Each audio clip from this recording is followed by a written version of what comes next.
Yaha! Welcome to what I have chosen to call a history of rock and roll in film and rock and roll. But you may call it what you like.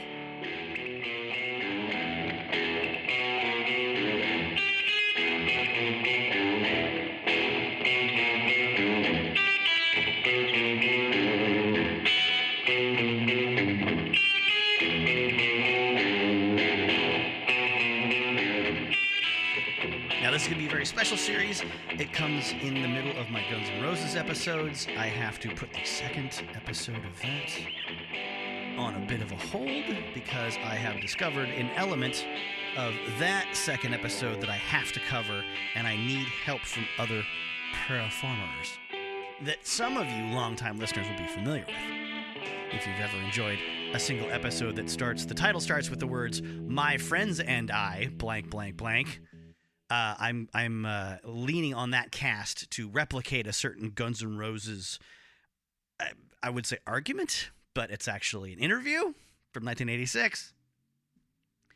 Because you don't want to hear me just doing all those voices by myself. So that's going to push back the release of the second Guns N' Roses Deadpool episode. So instead, I am hopping into Van Halen, which I have been working on low-key behind the scenes for few months, actually, collecting some books and working on a little commentary on the movie The Wildlife by Cameron Crowe, which is the film that surprised to me and a lot of friends that I've, asked about this, scored by Mr. Edward Van Halen himself, and features music that, is clearly him just kind of trying stuff out in the studio, making some hopefully good money, putting it on the movie soundtrack, but it seems like he's the kind of guy that wouldn't really care if it made him money. He just wanted to get some extra content out there. Oh, God, I said content. I apologize, Eddie. Please don't be mad. Your generation did not have that word for the things that we call creative output, and you were better off for it. So I decided to tie that movie in with a little Van Halen history. If you're not a regular listener to the show, I must sort of give you an extra little bit of context for my process. And if you're a regular listener to the show, I'm going to let you know this one is going to be more so of my usual routine. There's going to be multiple episodes. I don't know how many. Yeah, could be 2, could be 4. I think 4 would be stretching it, unless I make them all very short. But regular listeners of this show know that I generally intersperse the rock history with the film commentary or history of the film in question, or interviews about the film by the creators, things like that. So don't skip ahead if you're a new listener. I swear to God, you might need to know this sort of format. What's going to happen? You're going to hear me talking about Van Halen history from various points along the timeline. I do not do things generally in chronological order, because if I do, I will invariably miss certain elements and hate myself for it later after I've released an episode and find myself screaming in the night. For all you Crocus fans, I die for you. I'll be tormented day and night with the thing that I didn't put in the right order, or I left out, or some pivotal moment that I found out about later, and I can't do it. So I am drawing on multiple references here for the Van Halen history. Everybody Wants Some, the Van Halen saga by Ian Christie, who's a great writer that I love, has a regular show on Sirius Radio called Bloody Roots, way more extreme metal than Van Halen. But he also wrote the complete headbanging history of heavy metal titled Sound of the Beast. And if you haven't found a good history of heavy metal that includes everything from, Deep Purple and Sabbath through to the point in our culture where the Osbournes television program was like the number one highest rated show on cable TV, timeline wise, not in terms of what he focuses on, but that's a great book to grab. Also, Van Halen Rising by Greg Renoff has been pretty cool to dip in and out of, but some of the more interesting stuff that is also going to be presented out of chronological order is Eruption, Conversations with Eddie Van Halen by Brad Tolinski and Chris Gill. Us guitar devotees know Brad Tolinski from Guitar World magazine, being, I believe, their editor-in-chief for a long time, and he's written a great history of the electric guitar itself that you owe it to yourself to check out. Also, there's a great book about 80s rock and shred guitar that you might like, but I'm not using for this one. It's called Shredders, The Oral History of Speed Guitar, and more. And that's a fantastic book. I used it on my Crossroads episodes. The second and third out of 3. The first one was about Robert Johnson, but the second and third were about shred guitar and most notably Steve Vai, for obvious reasons. Thank you for listening to all that. But the last thing I was going to say about this is, even if you're, a regular listener, it's going to be a little extra because I've got multiple sources of audio I'm cutting together for this.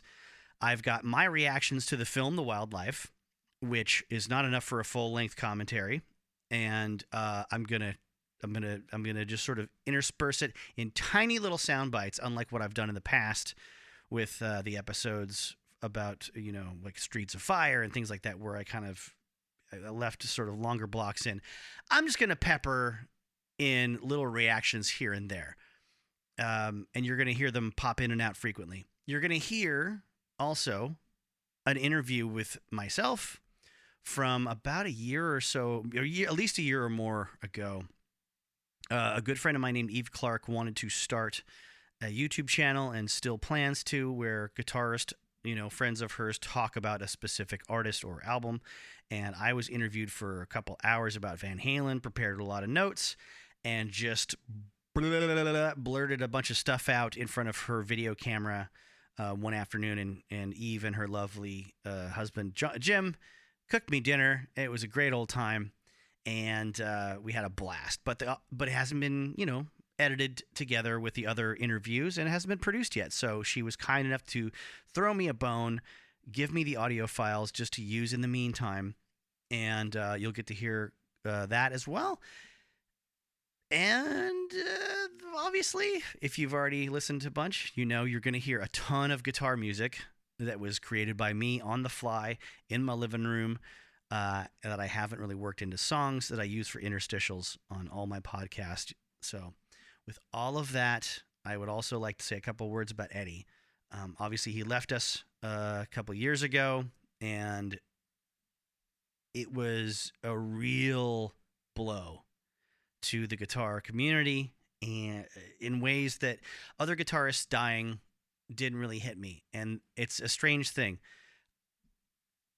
If you've listened to the show a lot, I always come up front at the beginning with all of my biases, so the context, so what I'm in favor of or not, or what I'm leaning towards in my narrative, and what things I like more than others.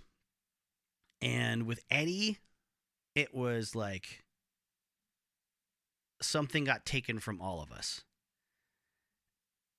And it's one thing to say that if you're a shredder. It's one thing to say that if you're someone that followed in his footsteps. It's one thing to say that if you have worked really hard to learn about his techniques and learn how to play his songs. Maybe you play in a tribute band or a cover band, and you were young when the early Van Halen stuff was coming out, and it really affected you in a very special way. I am none of those people. I am a person that loves like caveman stuff comparatively. I mean heavier stuff, thrashier stuff, but also punkier stuff and bluesier stuff. I'm not a Van Halen disciple devotee. I'm just a person who always felt some joy when I heard their music, and wonder and amazement. And I've always just thought they were a positive force, no matter what era you're talking about, in some way for rock and roll and for, I don't know, man, just aggressive guitar music. It's Van Halen's good for humankind overall. There's no bones about it.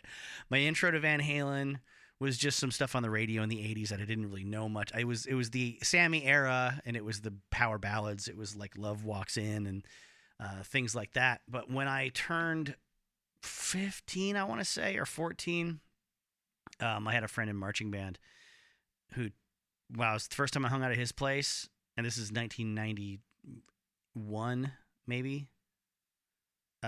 He put on Hot for Teacher on a record player, and he just let the Alex Van Halen intro start, and he looked directly at me to watch my reaction. And I said, "What is that?" And he said, "Those are drums. Those are kick drums. Those are the kind you use with your feet." And I said, "That's impossible." And then Eddie's guitar came in. I knew who Eddie Van Halen was because of Bill and Ted's Excellent Adventure, honestly. And then soon after that, the videos for Unlawful Carnal Knowledge were popping up on MTV more and more often, and I finally saw, the band doing their thing, Run Around and Pound Cake, and eventually Right Now, which has a connection to the wildlife. And I asked my first girlfriend out when I was 14 years old after watching that Right Now video too many times. So while I believe that Run Around by Van Halen for Unlawful Carnal Knowledge maybe has the best pre-chorus in any rock song of that era, I, of course, went into the depths of the Roth era soon after that, and started hearing stuff on classic rock radio and modern rock radio that they'd play. I'll never forget someone calling in when their first child was born, and they requested a Van Halen song, and the guy at KISW here in Seattle was like, "Let me guess, and the Cradle Will Rock." He's like, "You know it, brother. Play that song." I'd never heard that song before, and just the cheekiness of, "Have you seen Junior's grades?" And his folks are overjoyed. Like, it's so charming to hear the Roth era in the 90s when everything is super serious. And, Van Halen kind of looked like neighborhood dads in suburbia. Like their baggy plaid shirts and baggy pants and stuff. And they're still looking like rock stars compared to normal people.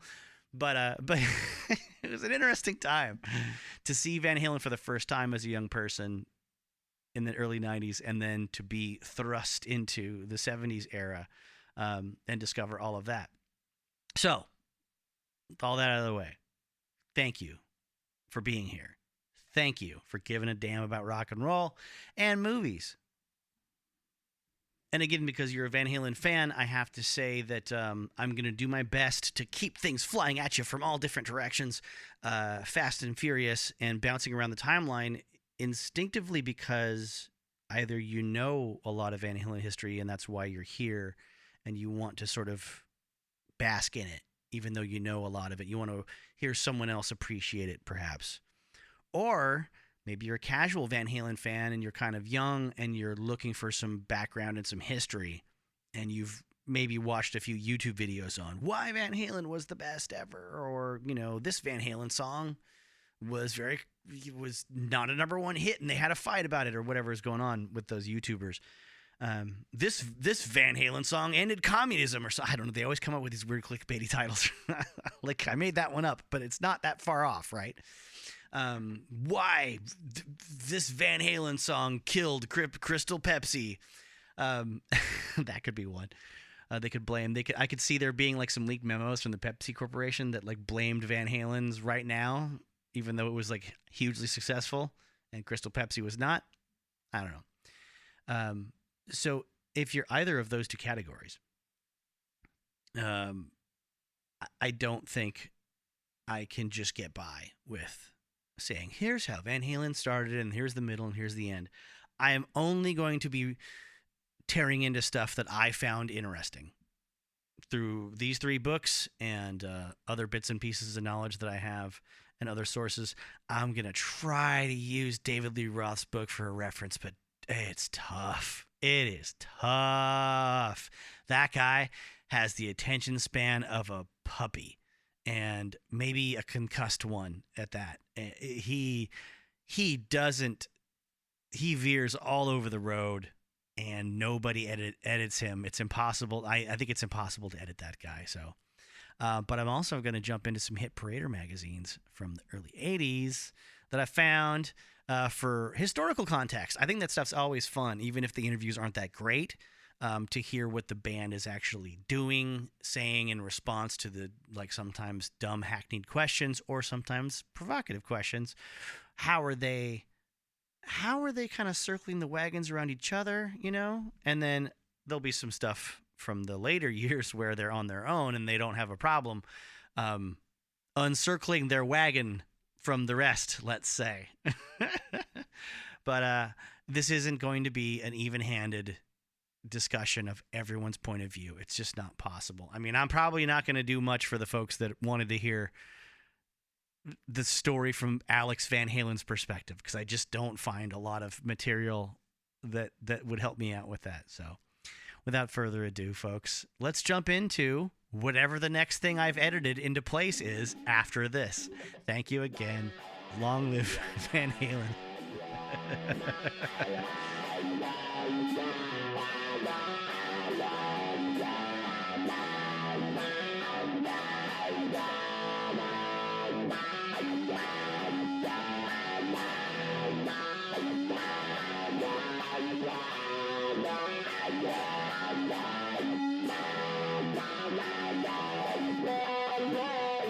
Now, I want to start the main chunk of the narrative with some technical stuff about Eddie. There's a lot of material in this episode I've recorded already that I pushed up later that is going to be more about the scene in the early days, some stories from other people that aren't Eddie Van Halen. And a lot of it's really interesting, fascinating to me. But I think it's worthwhile to start with something a little more in-depth. And if you love Eddie and his playing and his music, this will be some things you've probably already heard before. But, enjoy. Just enjoy someone else talking to you about your hero as opposed to you talking to other people about your hero for once, at a barbecue after a few beers, yelling about how awesome Eddie Van Halen is and how people just don't get it. I presume. But this is a great little piece from Everybody Wants Some, the Van Halen saga by Ian Christie, who's a great author I admire and a great metal historian. I will try to avoid reading it all word for word because he's put it together so nicely. But he talks about the ambition with which Eddie Van Halen fused old world discipline with new world sort of techniques in his guitar practicing, his guitar quest as, when he really took off with his electric as a young man, spending hours every day practicing his guitar with a 6-pack of Schlitz, all by himself in his bedroom while his older brother is out partying, meeting girls. And Alex would come home, and Eddie's still there, hitting the strings, sitting on the corner of his bed, right where he was when Alex left. There's like a deep respect for tradition and classical music embedded in what he embodied, but also he's revolutionary like a lot of great players because he fused it with a ultra-modern approach that other people hadn't really tried yet.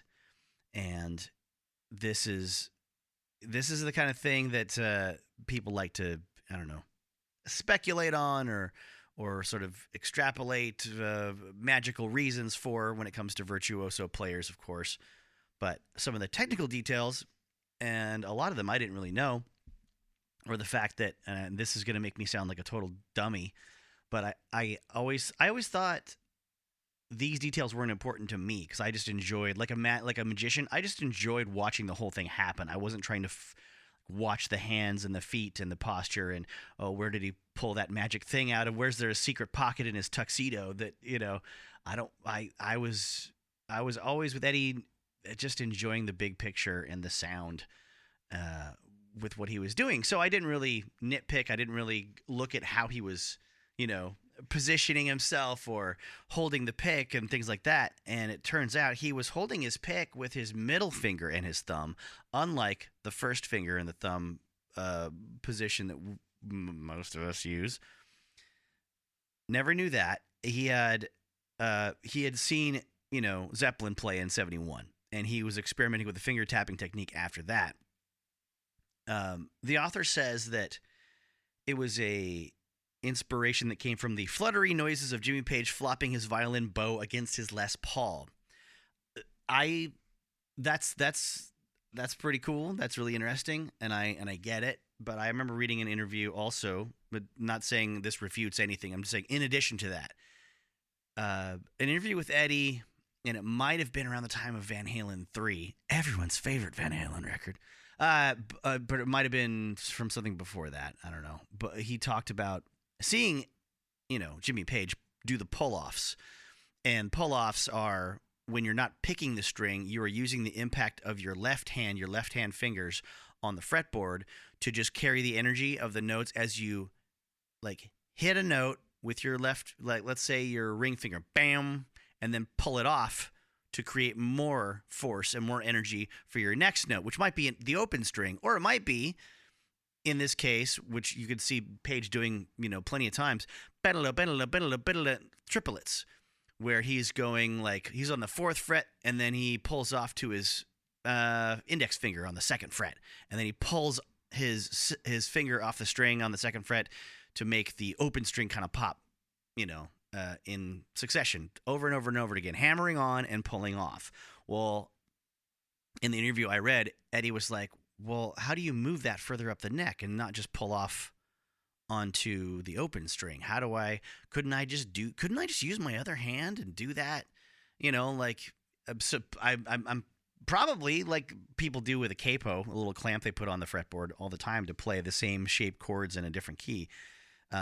He just kind of made that connection in a way that nobody else did. It's that small innovation that he then took and then made into something so big and so musical that other people wouldn't really have thought of. Other people might have thought to do the trick, but I don't think it's going to happen without an Eddie Van Halen, where it becomes a very, very movable, malleable, musical mechanism, keeping the alliteration going, that can not only define his playing, but influence the playing of others and sort of rewrite the book on guitar technique. Now I'm very proud of myself that I didn't read more than a few words straight from Ian Christie's page. So I'm going to indulge a little bit and read it the way that he wrote this next bit. Eddie held his pick between his thumb and middle finger, where most guitar players use their thumb and first finger like holding a pencil. When he played a fast solo, he would tuck his middle finger underneath and extend his index finger to tap out high notes on the guitar neck. He could play high and low note combinations or triads using the fingertips of both hands. As he built up speed, the effect was dazzling, completely ballistic and brand new sounding, yet undeniably musical. Though years of piano prepared him for the technique, Eddie Van Halen did not invent the finger tapping approach to guitar. Back in 1971, Steve Hackett of the English band Genesis tapped on several songs on the album Nursery Crime. Electric blues player Harvey the Snake Mandel tried two-hand tapping in 1973 on his Shangrenada, sorry everybody, album. Whatever, if there's another pronunciation, use that one. Brian May of Queen made finger-tapping motions in a 1975 video for Bohemian Rhapsody. Even more concretely, Emmett Chapman invented a two-handed tapping instrument called the Chapman Stick in 1979. An electric 10-stringed Curiosity played without strumming, just fingertip pressure, like Eddie Van Halen did in his solos. But none of the forerunners pushed tapping to Eddie Van Halen's precision and velocity. Eddie was self-critical and extremely hard on himself and his playing. His mind was wrapped so tightly around the electric guitar that he was thinking holes straight through his instrument, how the strings were twisted, where to apply oil, what kinds of frets gave the right sound. He kept his low-grade arsenal in a constant state of reinvention, occasionally destroying many guitars by ripping out their frets or trying to alter their body shape with a saw. For a while, he played a Fender Stratocaster in honor of Jimi Hendrix, rewired with a Gibson PAF humbucker to fatten the sound. He also cut a vibrato bar in his Gibson ES335 in half, so only the top three strings whammied. After the solo break, he could finish the song with the bottom 3 strings still in tune. A clever modification. Now, that's a technical oversimplification. I don't think making a whammy bar shorter in any design that I've ever seen, and I've been a luthier since 2000. Not a good one, but I'm good at fixing shit. I don't think that's the right explanation of what happened. If I haven't seen photos of it or whatever, but if you're gonna make it so the tremolo on a 335 only affects 3 out of 6 strings, it's not the bar itself, it's the reach, it's the mechanism that the bar attaches to. Because what it does is the bar is attached to like a lever sort of thing, a little spring-loaded seesaw that tilts downwards when you put pressure on it, and it makes the pitch of the strings go down because you're loosening them. So if he was going to make only half of them go down in pitch, that would be a larger modification, I will say. And I say that simply, and not to go you know, I'm saying that just because that's an even bigger operation. That's a major, I mean, oh my gosh. And let's talk about the PAF mentioned back there, the humbucker, the patent applied for humbucker in guitar pickup language. And I'm going to try to do this in a way that's not going to alienate too many non-guitar players or non-gearheads. I assume if you're listening to this, you are at least a musician of some sort, if not a electric guitarist. Now, guitars get their sound from pickups. Pickups are little devices inside of the guitar around the area where your right hand would strum. And there are single coils and there's double coils, single coils and humbuckers, basically, in general. And single coil pickups were the ones that were invented first and are still used today. If you want to think of a single coil guitar sound, consider most country music, twangy, you know, a lot of blues, Stevie Ray Vaughan, Jimi Hendrix, Buddy Holly, very twangy. Then a humbucking pickup, a lot of times, and I'm not saying technically this is what everyone used. I'm just saying for your ears, for your reference in your brain. Consider jazz guitar music. Consider something softer and mellower in some ways, with more bottom end, right? And you know, when it comes to the vintage sound, when it comes to the like juiced up rock and roll sound, especially in the era of Marshall amps and stuff, consider Guns N' Roses, consider The Who, you know, and Won't Get Fooled Again, stuff like that.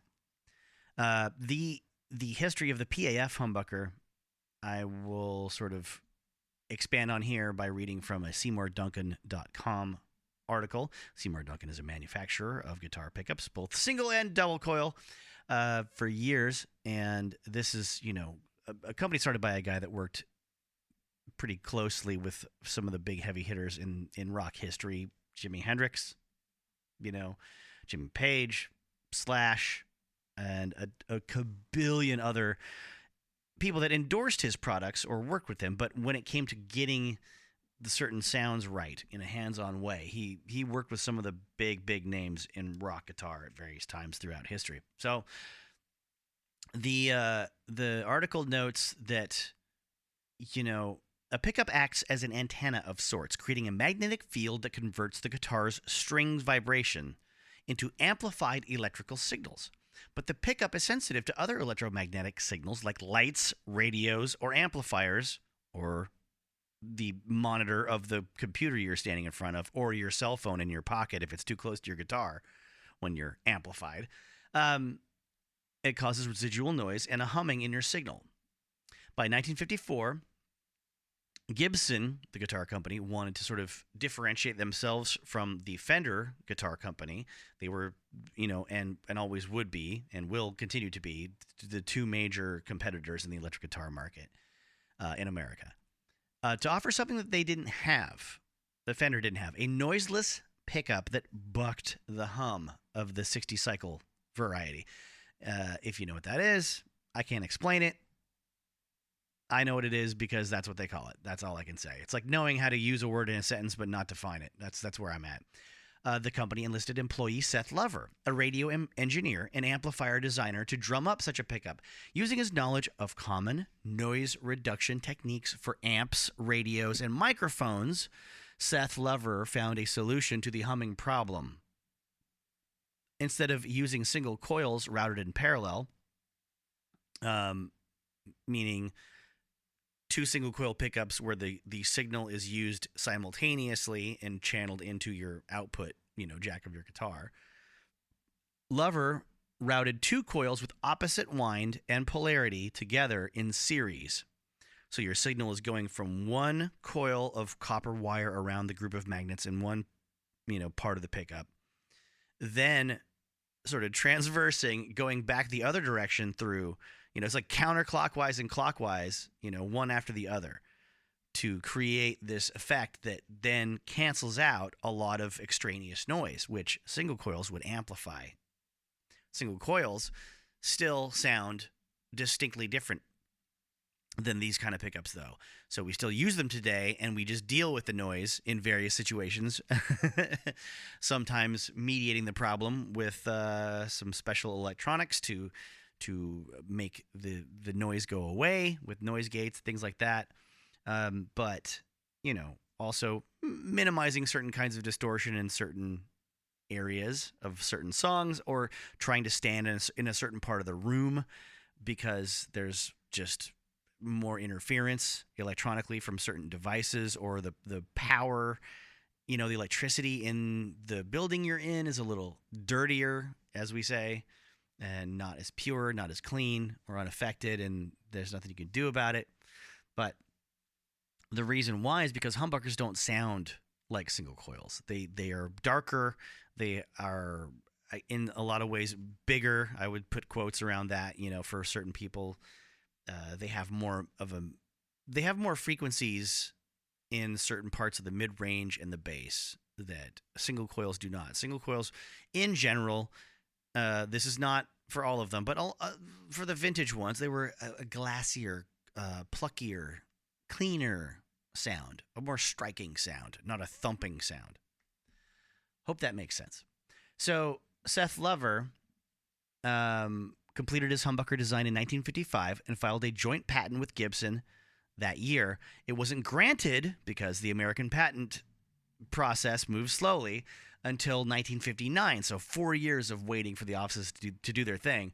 Gibson nonetheless started rolling out these humbuckers in their instruments, first on their lap steel guitars in 56, and then the revamped Les Paul in 1957, replacing the P90s found in earlier models. P90 pickups are the Gibson single coil design. They were louder and deeper in the bass response than the Fender guitars. Single coil pickups, but they were still noisy. They were louder, so they were noisier. They still sound amazing though. And there was basically the need during that time, while they're waiting for the patent to come through, to give this piece of the guitar some sort of a stamp, some sort of a model number, some sort of a notification to anyone looking at it that this is a thing that you can't rip off, you can't steal this design. So they put stickers on them that had the letters PAF, which means patent applied for, just as a warning to anyone that was going to, take the thing apart and try to copy it and then maybe sell it. So the article notes that despite popular belief, the PAF was not actually the first humbucker ever made or even to be patented. Pickup hum was a hot-button issue in the guitar world at the time, so there were several people working on a solution. Ray Butts invented the Filtertron pickup for his friend Chet Atkins in 1954, a smaller pickup to Lover's design with a characteristic twang. So the Filtertron was more of the in-between sound of the Gibson and the Fender. Maybe not quite as glassy and not quite as scooped out in the mids as the Fender, but also not as big and booming as the Gibson. If you were at that time to sort of guess which guitar you would use for what, the Gretsch guitars were used for a lot of country and western swing, and the Gibsons would be used for jazz and, leaving rock and roll, let's say, aside, let's just say that. And a lot of Fenders would be used for a lot of fast country picking as well as the Gretches. But, the Gretches had more of that sound like a big bodied guitar would, with more twang than the big bodied guitars of jazz, I guess. This is me kind of going off now and interpreting things my way, but you could just look up footage of someone like Chet Atkins playing a Gretsch guitar, or Brian Setzer many, many, many years later playing a Gretsch guitar, and then, Summertime Blues by Eddie Cochran. That's a Gretsch sound.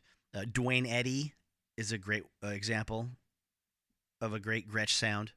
There was a definition in the low end the Gibsons didn't quite have. The Gibsons had a little more of a creamy. I hate using food metaphors for audio comparisons, but it did have a creamy, soft bottom middle end, I guess, compared to the Gretches. And I'm saying all that if we're talking about the guitar itself, with all the knobs turned up all the way. On the, the tone knob is as clear and as bright as it could be, and the volume knob is up all the way. What most players did in the 50s was they would play the majority of a song with those volume and tone knobs turned down for a softer sound while they're just comping some chords, and they're moving around a lot. And then it was time for a solo. Then they would flip those switches or knobs to make it as bright and as loud as you could get, so you could be heard over your Western swing band or your jazz ensemble, or your jump blues combo or something like that. And what is this all about? Well, the point of this all is that Eddie took the PAF pickup from a Gibson guitar and crammed it into a Fender Stratocaster. And that would become his signature sound, and also the innovation of construction that changed the guitar market forever. I know it's easy for a lot of folks to say Eddie Van Halen was a genius. He changed everything about guitar playing.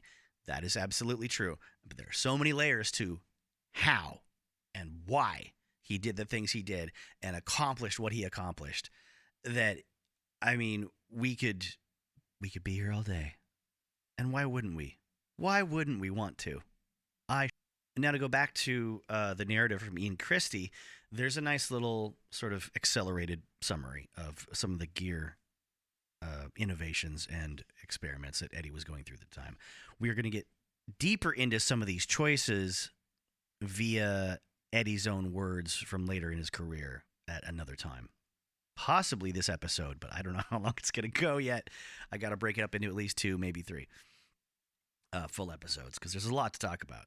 And I want to jump around a lot. I want you to get some early stuff, some old stuff. We are going to talk some Gary Sharon era. We are going to talk Sammy Hagar era, and I can't just keep it to the early stuff, because a lot of folks are already going to know all the early stuff. They're not going to learn anything. So back to Ian's words. Eddie's cobbled together guitars could be as temperamental as they were innovative. Roth called these creations Dennis the Menace bits of trouble. To minimize problems while performing, in 1975, Eddie took on guitar tech Rudy Learin, a junior high school friend who remained his 6-string valet for more than a decade. Eddie delighted in throwing his guitars around, however, horrifying onlookers who expected the guitar whiz to treat his instruments gingerly. One ongoing problem was volume. Eddie only liked the sound of his amp when it was pushed to full output, which created countless problems. He tried aiming the amp at the wall, stuffing it with padding, and covering it with plastic before discovering he could overdrive it at a lower volume if he starved it for voltage using a Variac variable power supply. Eddie dialed the Variac well below the standard 110 volts to artificially overload the vacuum tubes, allowing him to reach his favorite resonant feedback tones without deafening clubgoers or his parents. If you don't know what most of those words were, that's understandable. But let's just say tube-driven amplifiers are finicky things, and they're delicate circuits. The Marshall amps of that era in the 70s were very loud. And they sounded amazing when you turned them up all the way, which is what they were what everyone decided, this is what an electric guitar is supposed to sound like. But it was murder for people in the room and for club owners who didn't like seeing people leave because the music was too loud.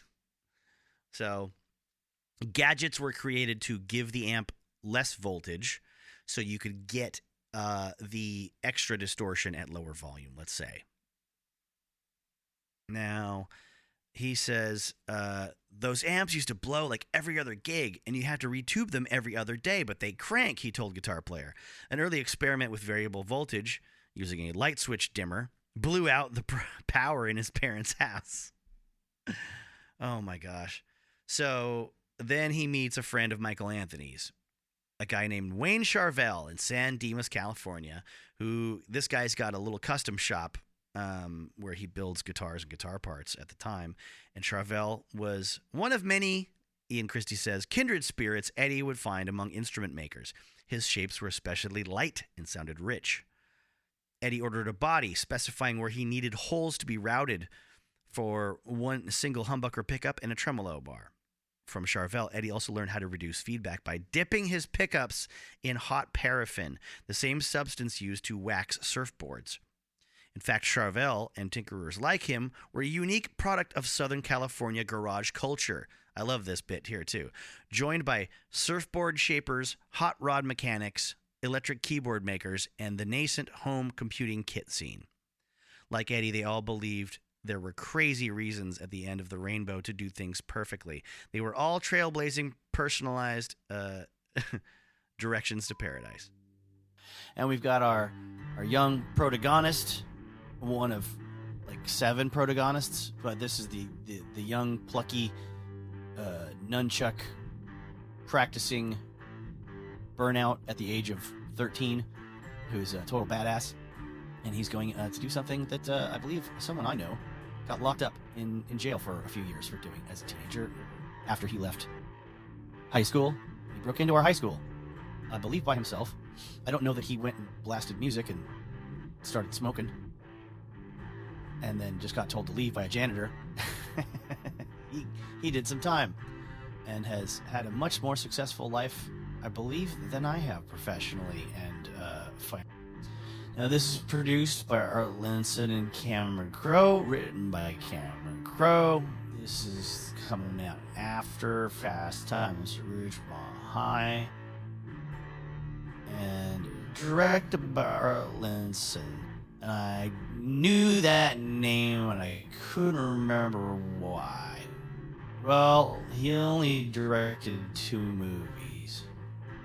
One of them is this, and one of them is a more recent favorite of mine, Where the Buffalo Roam, starring Peter Boyle and Bill Murray. An early adaptation of Hunter S. Thompson's writings, and something that was put down a lot when the Johnny Depp, Benicio del Toro movie directed by Gilliam came out. Okay, here we go. Now we got Nice Guy Eddie, Sean Penn, driving around in his convertible, being a cool kind of dude, I guess. And we're hearing Van Halen playing. I have to admit, I need to check out a couple of songs that purportedly this soundtrack music that Eddie did went on to become. One of them is Good Enough, 5150. One of them is Blood and Fire from A New Kind of Truth. There's another one that I definitely recognize as a prototypical version of Right Now, which blew my mind, freaked me out. And Chris Penn,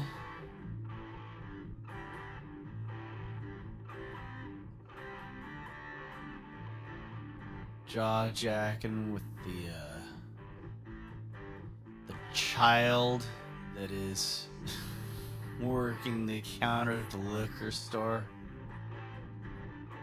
looking younger than Danielson.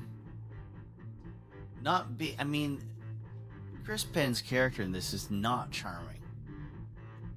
He's not likable. Like, we're supposed to think he's cool, I think. But I think we're supposed to think he's kind of a dummy.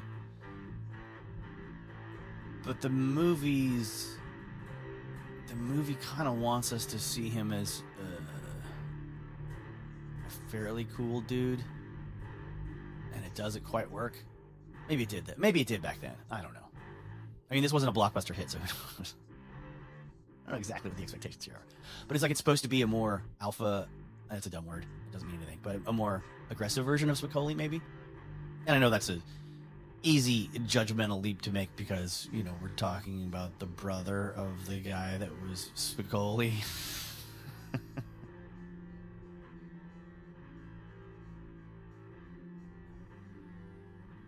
Now, asked about the recording of the first album later on in his life, Eddie would talk about the fact that, you know, working with their producer Ted Templeman was, you know, really good.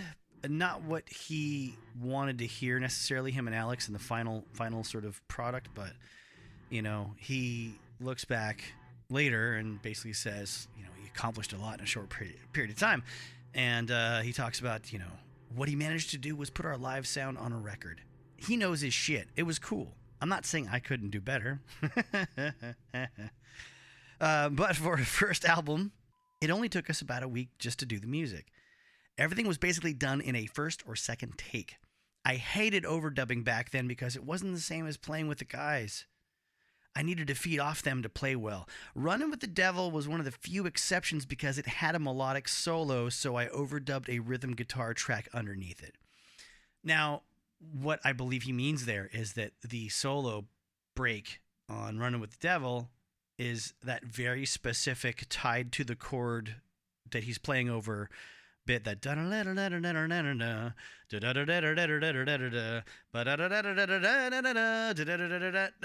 like those, like he's saying that was structured around, you know, what was harmonically going on. He's got to play those notes in that order. No big deal. It's not spontaneous. You know, he's not vibing off the rest of the band the way they play. He's playing a chord underneath it, and then playing the tones that go with that chord in that scale, right? And then he changes. Anyways, he says, songs that had a spontaneous solo, like I'm the One, Atomic Punk, and most of the songs on the album, Ted felt they were good enough on their own without fattening it up. Fattening it up usually means overlaying a second, third, fourth guitar to make it somehow sound bigger. That works pretty well if it's kind of orchestrated, you know, and very precise, like a Brian May from Queen, you know, kind of a thing. Or if it was harmonized to sound like a big orchestra, you know, like he did. To me, a really fun example that's not very clinical is always Tony Iommi on the early Black Sabbath stuff, especially a lot of solos from the album Paranoid. You can hear him playing in unison with himself for a while on a solo, and then one guitar goes low and one guitar goes high. There's clearly just parts of that solo where he had ideas that he had done before that he wanted to capture that didn't go along with the last take that he recorded. I love that stuff because it still sounds energetic and spontaneous, and some people would say sloppy. And I don't mind that at all. He says, recording that way meant that when we played these songs live, it sounded the same. I didn't like it when bands overproduced in the studio, and then when they played it live, it didn't sound the same. With us, it sounded exactly the same, and maybe even better, because you got to see us doing it at the same time. We were very energetic. We get you up and shake your ass. Asked about solos on the first album that do stand out to him. He says, I really like the solo in I'm the One. It was spontaneous. Oh my gosh. That's a lot of practice to make a song. I mean, a solo like that sounds so spontaneous. That's what I love about Eddie. That's my favorite quintessential Van Halen song, quite frankly. Everything about that song is perfect Van Halen for me. It's everything good about that band in that era, I have to say. I mean, you've got just furious playing from the rhythm section and just a lot of sassy attitude from David Lee Roth, and then he's got his ba-ba-da shooby-doo-wah in the middle, you know, the harmonies and stuff, the shooby-dooby-dooby stuff. Like, that's quintessential David Lee Roth to me, and used to maximum effect in a band like Van Halen at the time, as opposed to his solo stuff. And Eddie just ripping it, you know, coming in strong at the very beginning with a guitar riff. I can't even replicate it verbally because I can't get the rhythm right. I can't get the timing right. And it's one of those ones that makes you bob your head a little bit. And then until you've heard it enough times, you don't realize where the drums are going to hit the accents, just right. Like, oh, this wasn't what I expected. Oh, that's okay. Got it. Now I got the beat. Oh, okay, cool. It's so fun. It's so much fun. And then that like build up, in the god damn. That's just, if I had to pick one Van Halen song for someone who's never heard Van Halen and says, what's this band about? What's this band capable of? I'd have to go with that one. They're capable of so many more things that in a smaller, more focused way. I mean, I'll Wait from 1984 is one of the creepiest songs I've ever heard. And I listen to lots of horrific, creepy music. But it's one of those songs I grew up with as a kid and then heard it when I was older. I'm like, oh, this is about a stalker. Like it sounds a little bit sinister, but fun in the sort of the tones of the song and the beat of the song and the cadence of his vocal delivery. And then you get a feel for the lyrics, like, oh, this guy's obsessed with a woman in a magazine.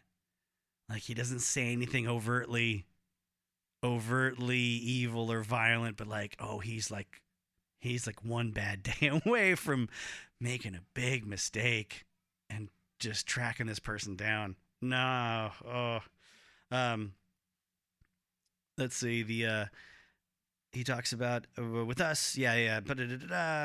On Fire, Running with the Devil. He says, are the more worked out solos on that record. I'm the one gave me a chance to space off a little bit and noodle around.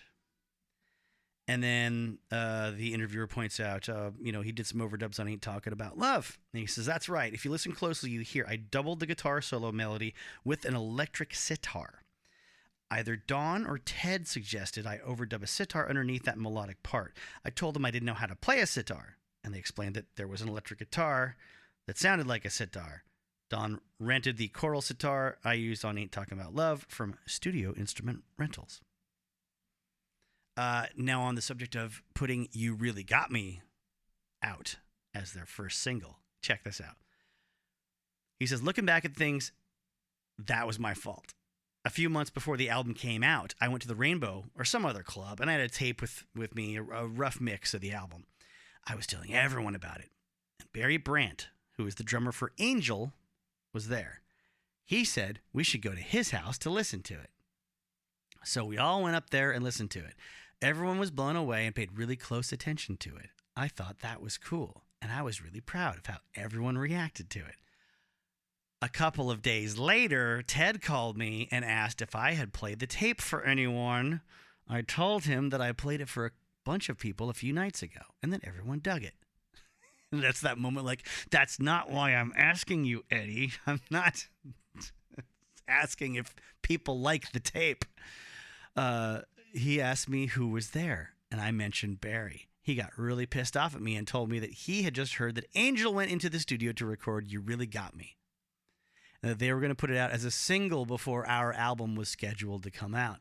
Ted got on the phone with Warner Brothers, and they decided to send You Really Got Me to radio stations as soon as possible.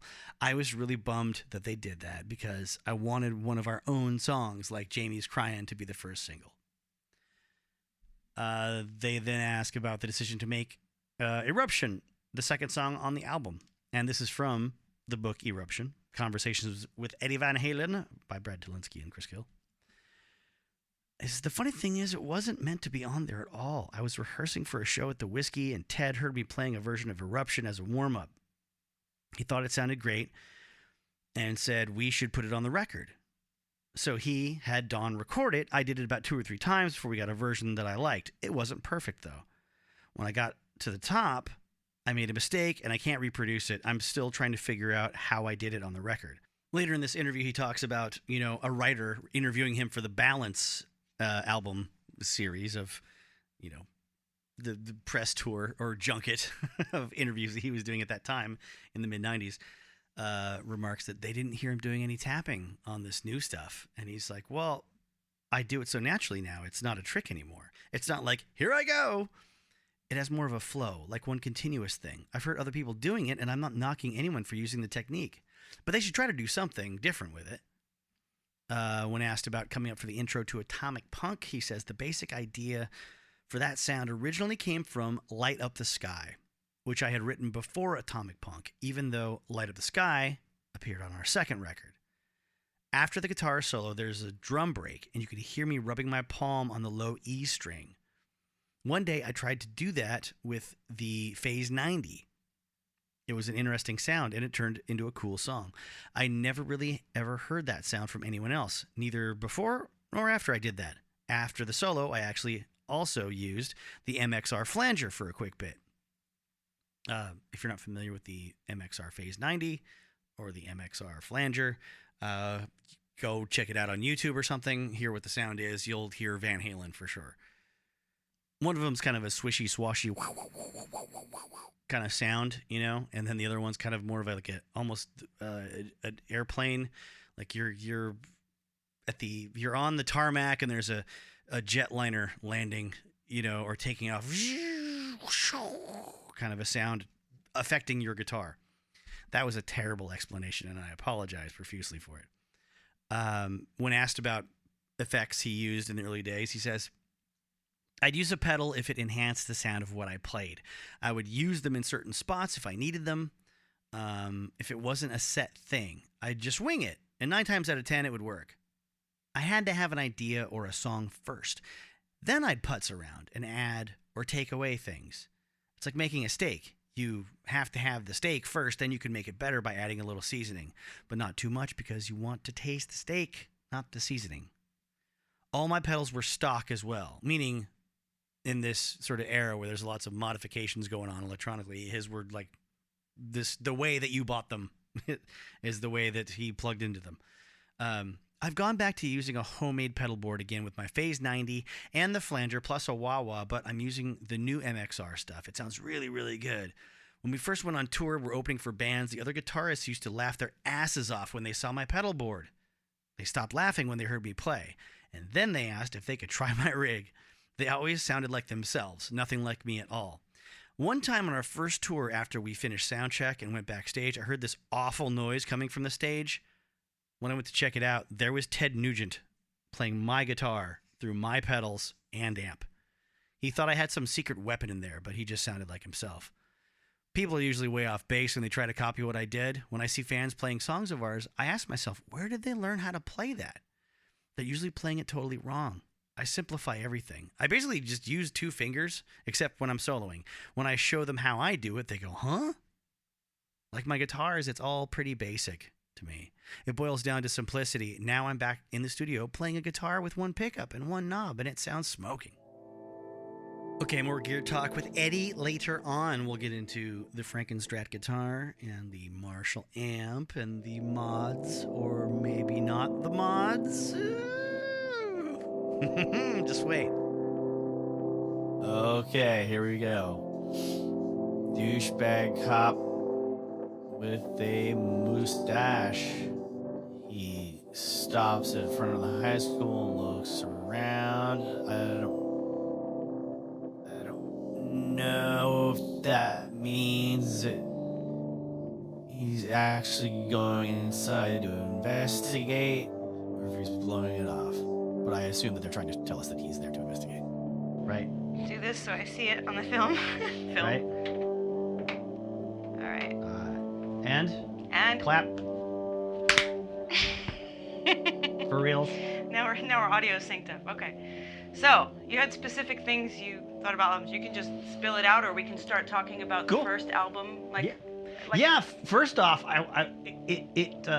something that came to me this time listening and analyzing, I'd never thought about before. I had thought about this in terms of a group like Public Enemy before, who everyone says they're wildly influential, but no, you can't hear their influence in anybody because they're too original.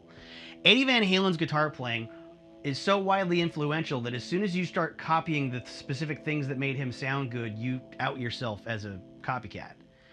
I'm sure at the time in the local competition in the local gene pool in Hollywood, there was a lot of guys ripping him off or trying to.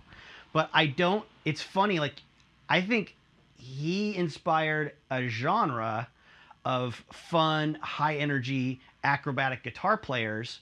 But I can't look at anyone that came after him and go, well, Eddie's fingerprints are all over that in a very specific way, until you get to like your Zach Wilds and Dimebag Darrells, where I can go, there's that little trick, there's that little thing. But they don't go whole hog with it. They don't rip him off. It's just that like by the time their generation kind of came up, that had listened to him in high school, there's a few tricks and things they tried to incorporate in their own playing. But I don't like even guys that came around like Vi and Satriani have so much of a different vibe than Van Halen. And to me, that's why I never got into a lot of high-speed instrumental guitarists, because they were never as cheeky or as fun. I don't even mean with David Lee Roth in the picture. I mean just the style of playing and the fun energy of Eddie's playing specifically. Like, you can hear what an expert he is, but you can also hear energy and fun and just recklessness that you don't hear in a Satriani or even you get a little bit of Paul Gilbert. Paul Gilbert's pretty fun. Yeah. But not as, I don't know. It's like, yeah, I hear Yngwie, obviously there's no connection when it comes to the stylistic playing, but the speed's there and but I don't hear a lot of fun. Mm-hmm. Very serious. Yes. Yeah. What about Nuno? Because I hear Nuno and I hear Eddie. That's probably the best one I could. Yeah, I wouldn't have thought of that on my own because I haven't listened to enough Nuno. Although I've been in a band long enough with Dan Tyson. Yeah, I think you know what, that would probably be the best example. Mm-hmm. Yep. And he's definitely a lot of that really percussive textures with the fast runs, helicopter-y sounding, quick, sweepy, runny things that he does, yeah, that's probably it.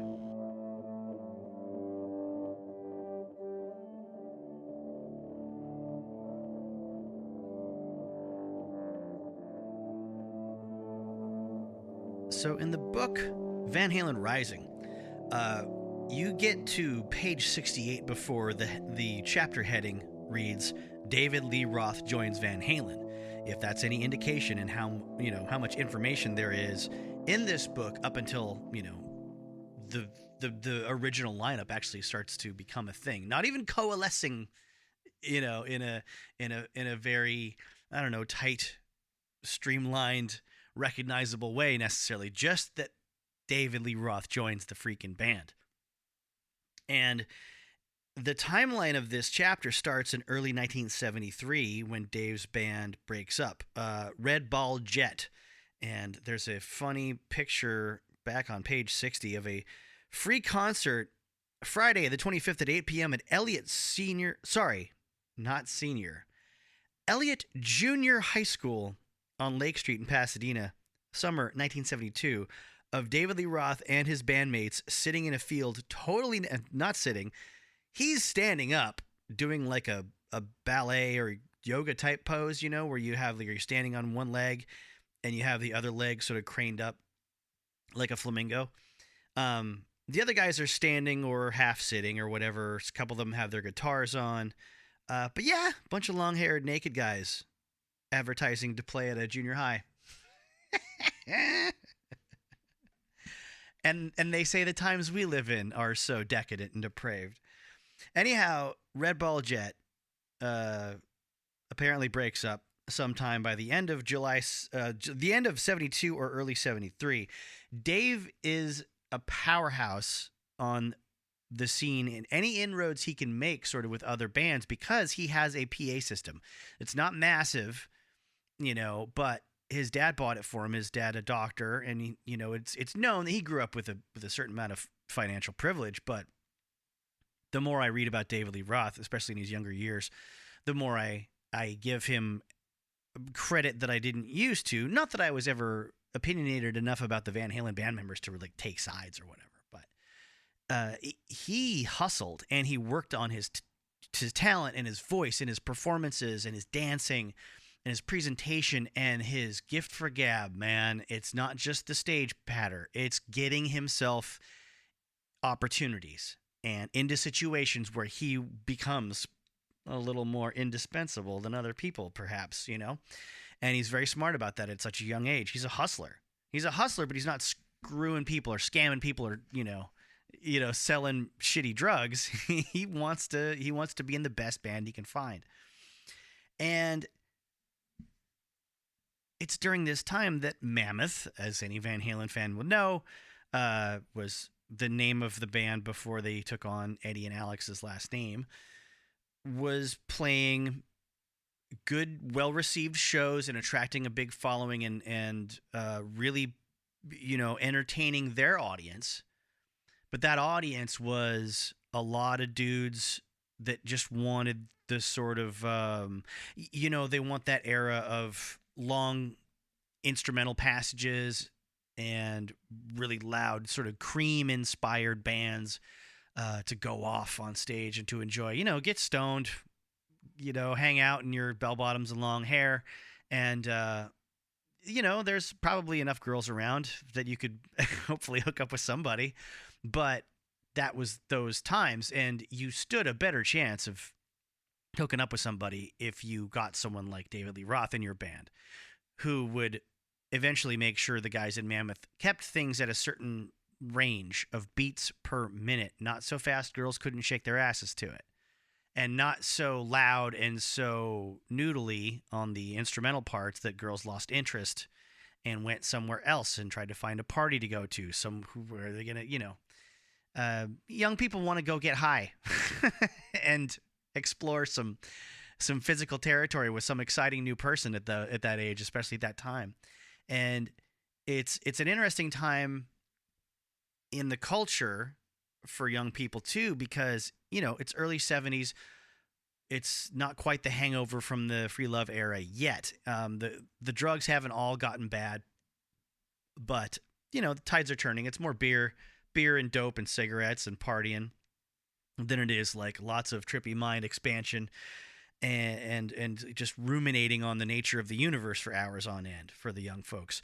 And it's also Southern California, and it's before a time where air conditioning is affordable for most families, especially ones living, in a, let's say, I don't know, in the city where things are a little bit more cramped.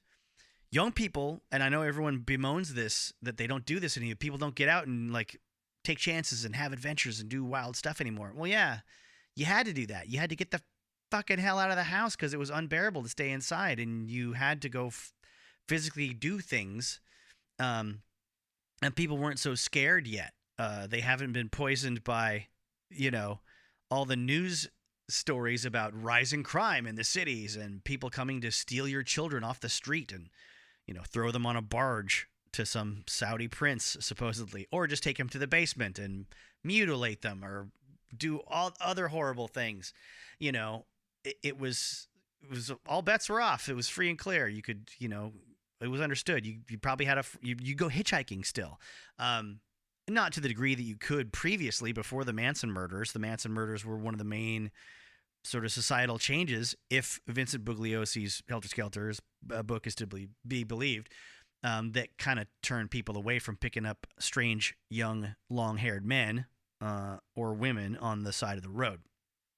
But we all know, maybe we don't, maybe I should stop saying things like that. But we all, some of us know that, yeah, hitchhiking was still a fairly acceptable thing in the 70s and the 80s, and it kind of got phased out with lots of mainstream media messaging that it was really dangerous and not a good idea. And, dangerous for both parties, especially young people. Oh, you could get kidnapped. Older people, oh, you could get robbed or knifed or have your car stolen and your body pitched out over the, the overpass somewhere for the cops to find.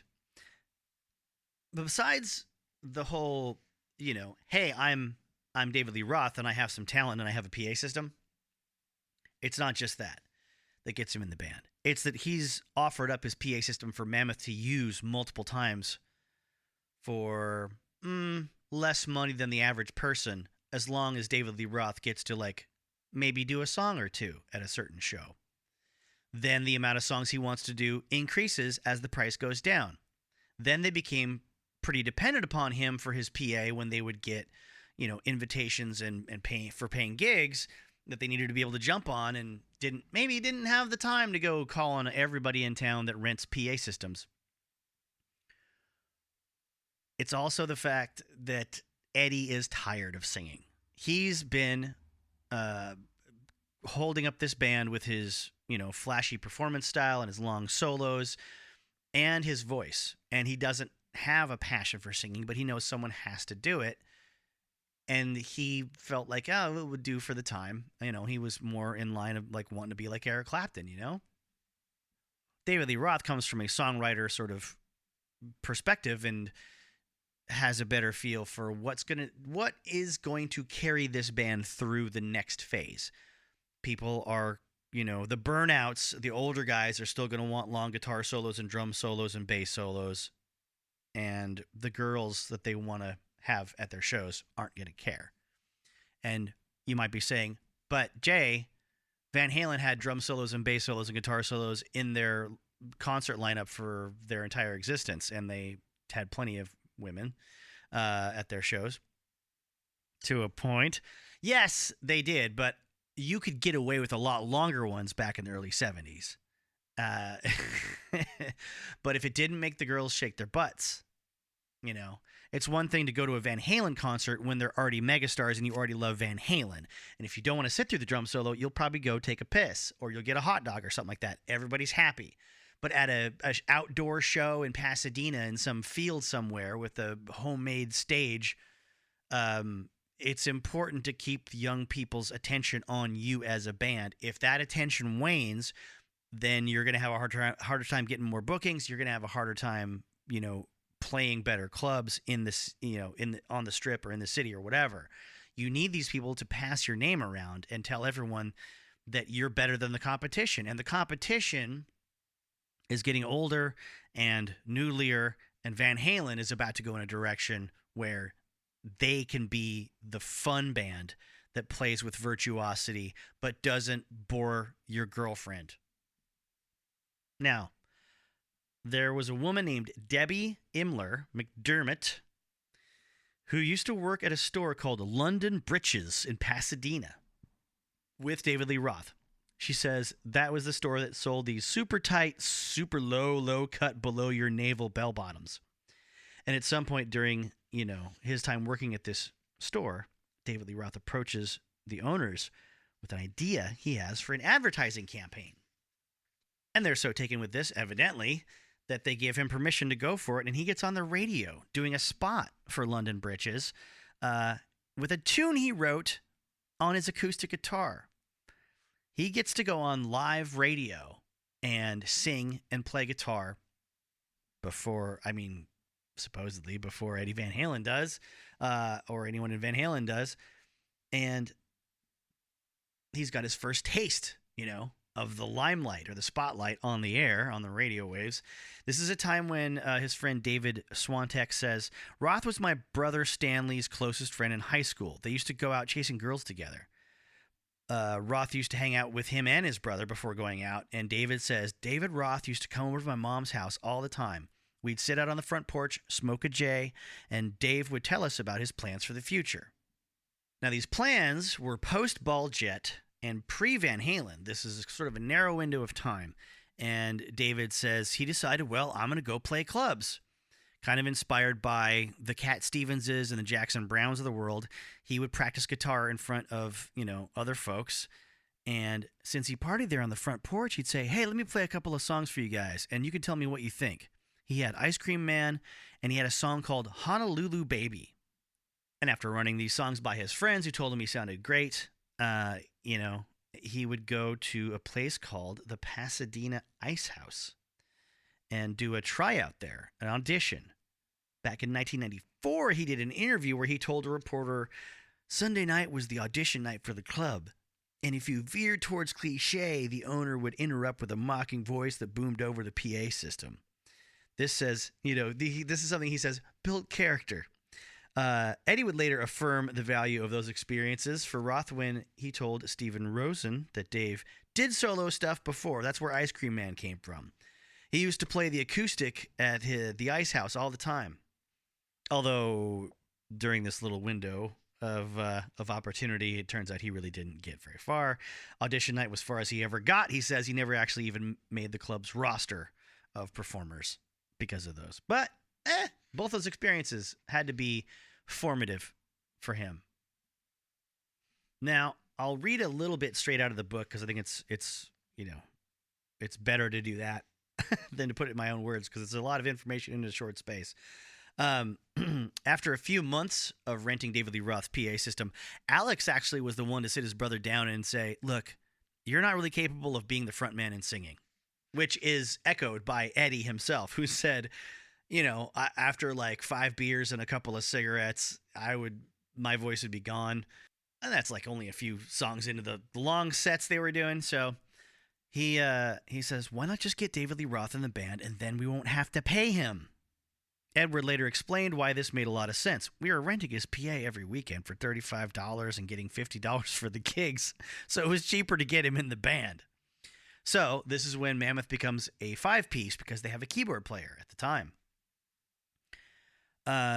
In the weeks between Roth agreeing to rent his equipment and the brothers inviting him to join are the details of one of the greatest rock and roll power plays of all time. With his acoustic 850 PA as leverage and his persistence as means of entry, David Lee Roth would persuade the Van Halen brothers to reconsider their refusal to let him join Mammoth. In early 1973, Jim Pusey was Mammoth's newest member. He explains, there were so many keyboards in all of the top 40 then, they needed a keyboardist. Rodney Davey of Uncle Sam, another band on the scene, adds that Edward's love for one of the great hard rock groups of the 70s also made a keyboard player seem like a necessity. Ed got on a Deep Purple kick. Jim was really the guy for them to go to.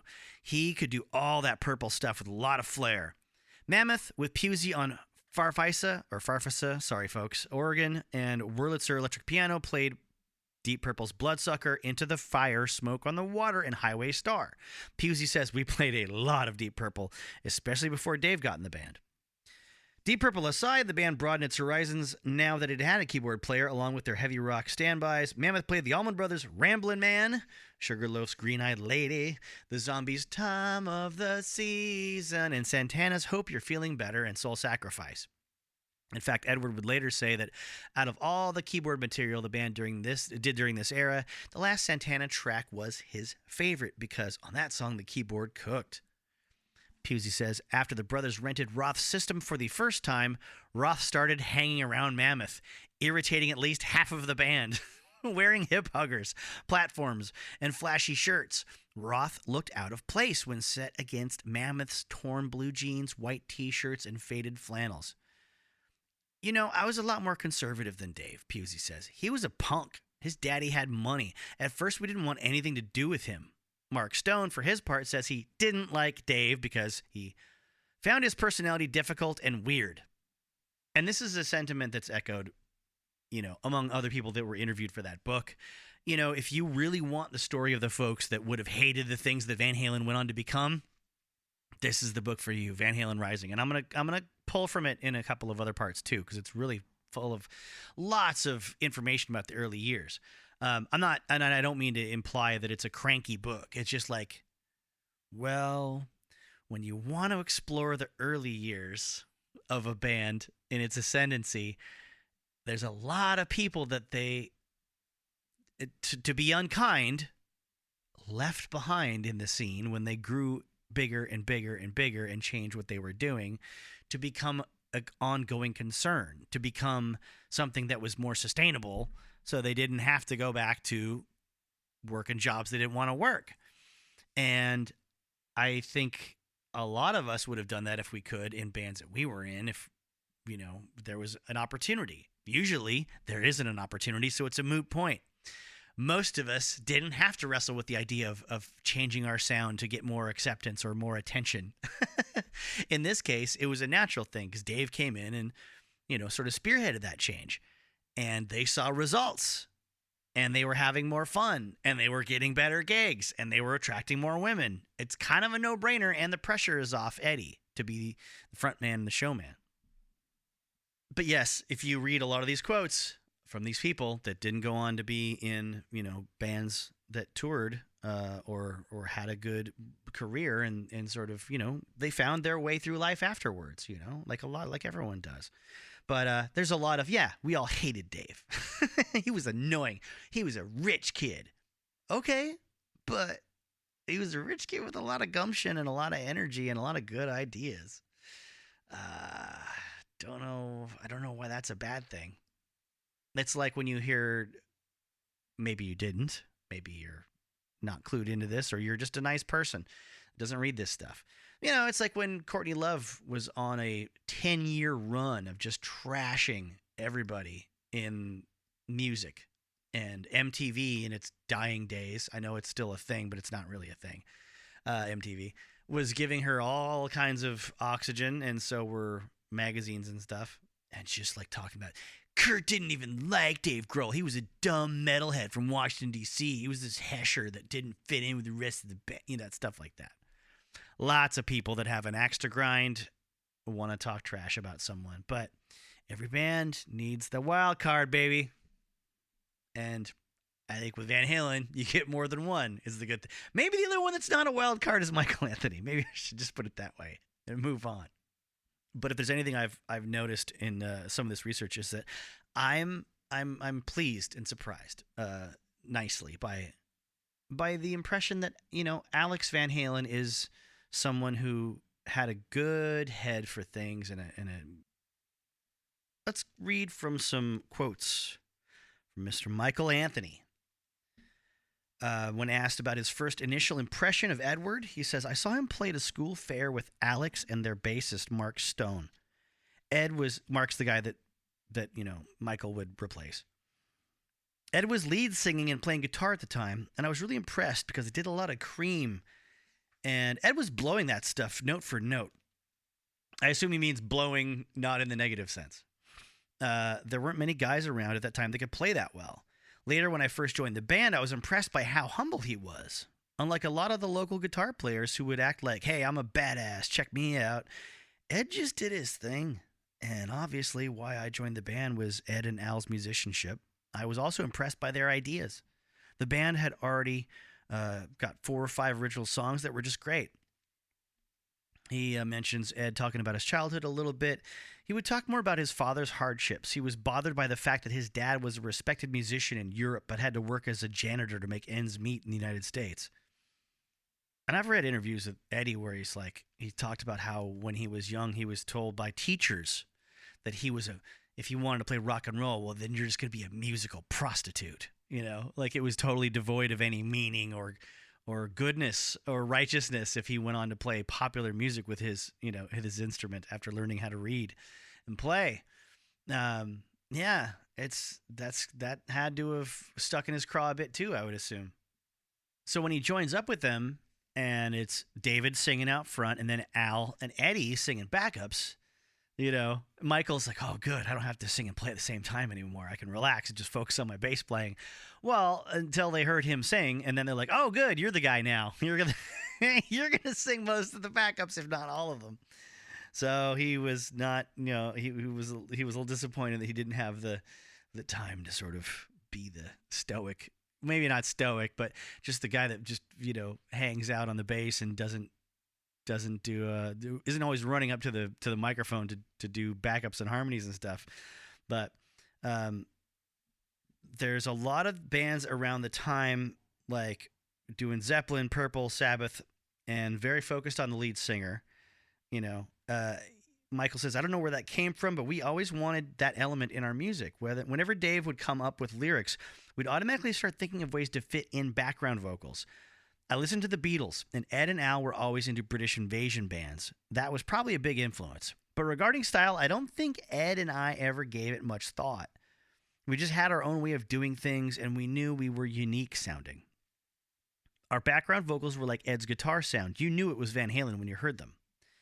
He mentions that Eddie had really good pitch when he sang. All the early stuff is me and Ed. His smoking took a bit of a toll later on, but when Sammy joined the band, I even tried to elevate the backgrounds to another level. On later albums, I started singing both parts myself. Both parts in the background and the harmonies, obviously.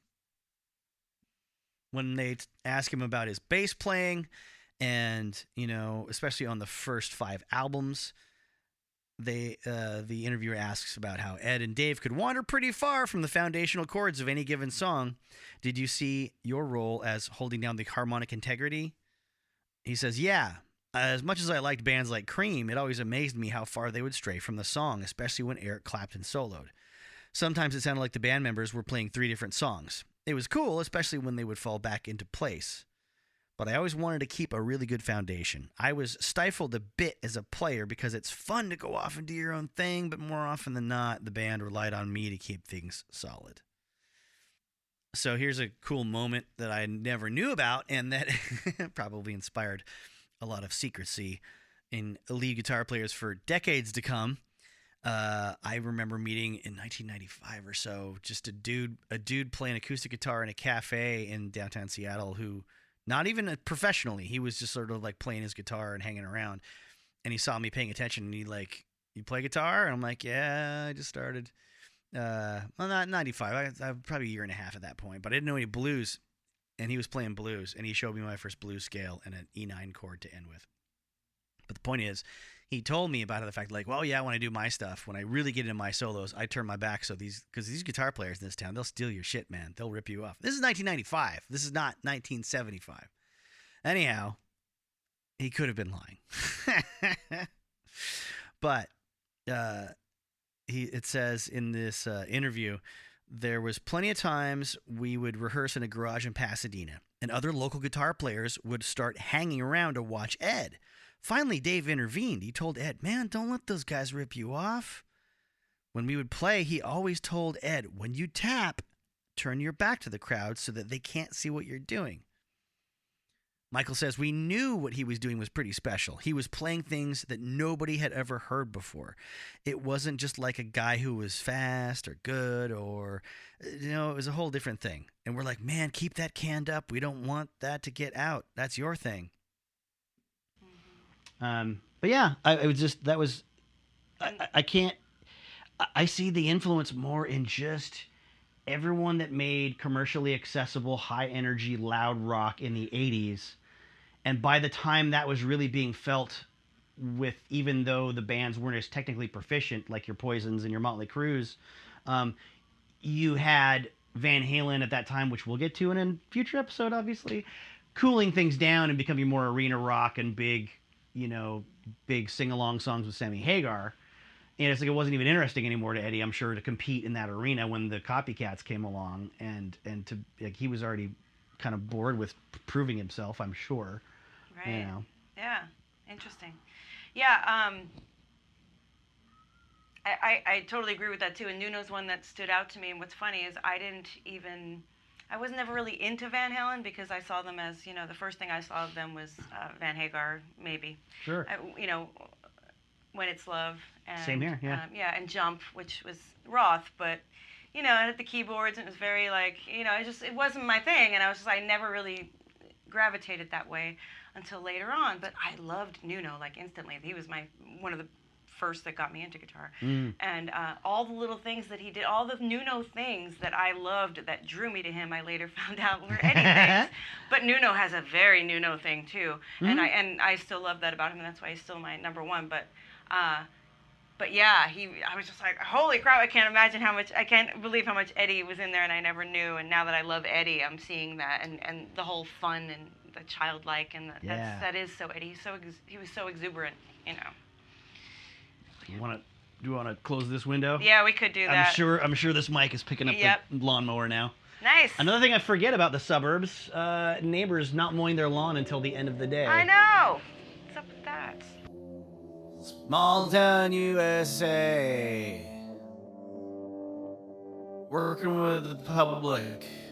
Working for obnoxious managers.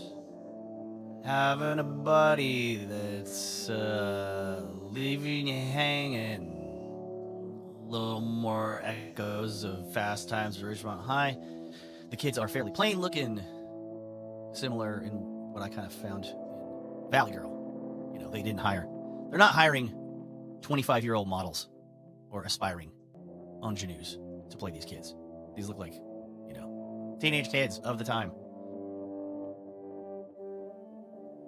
Now, when you search for like best Cameron Crowe films, the list, the ranking, and that kind of thing, bloggers, journalists love doing that stuff for clicks. Well, There's three main sources I found. One I won't read from at all because it doesn't feature the wildlife, because the list is only of the top 8 and all of them are pretty damn good. They don't really need to get down into the dregs of the early part of Cameron Crowe's career or the later parts either, that probably aren't very, very good. I haven't seen We Bought a Zoo, but I don't think I need to see We Bought a Zoo. But the two that do feature it, of those three top lists, are Consequence of Sound and slashfilm.com. The Slash Film ranks every Cameron Crowe film from worst to best, and The Wildlife shows up at number 7 out of 10. And above Vanilla Sky, you'll be happy to know, below Elizabethtown. It says, this is a spiritual sequel of sorts to Fast Times at Ridgemont High. The Wildlife is a very 80s movie, one that casually stars Sean Penn's brother, Christopher Penn. Like many of Crowe's films, especially his early ones, The Wildlife features an ensemble cast and focuses on the high school experience, specifically that of teens who grew up in California during the 80s. The Wildlife follows a variety of teens on the verge of adulthood, primarily Bill, Eric Stoltz, who just graduated high school, and his younger brother, Jim, Elon Mitchell-Smith, who's obsessed with the Vietnam War. Despite all of this appealing material, the film's director, Art Linson, has a less skilled hand than Amy Heckerling, who directed Fast Times with style and humor and elevated Crowe's script into a movie that we are still discussing today. The Wildlife features a star-studded cast, but with his screenplay, it feels like Crowe is retracing his steps. While casting Christopher Penn is a fun nod to Fast Times, The Wildlife seems like it's trying to recapture the magic of Crowe's earlier film without putting in the necessary effort.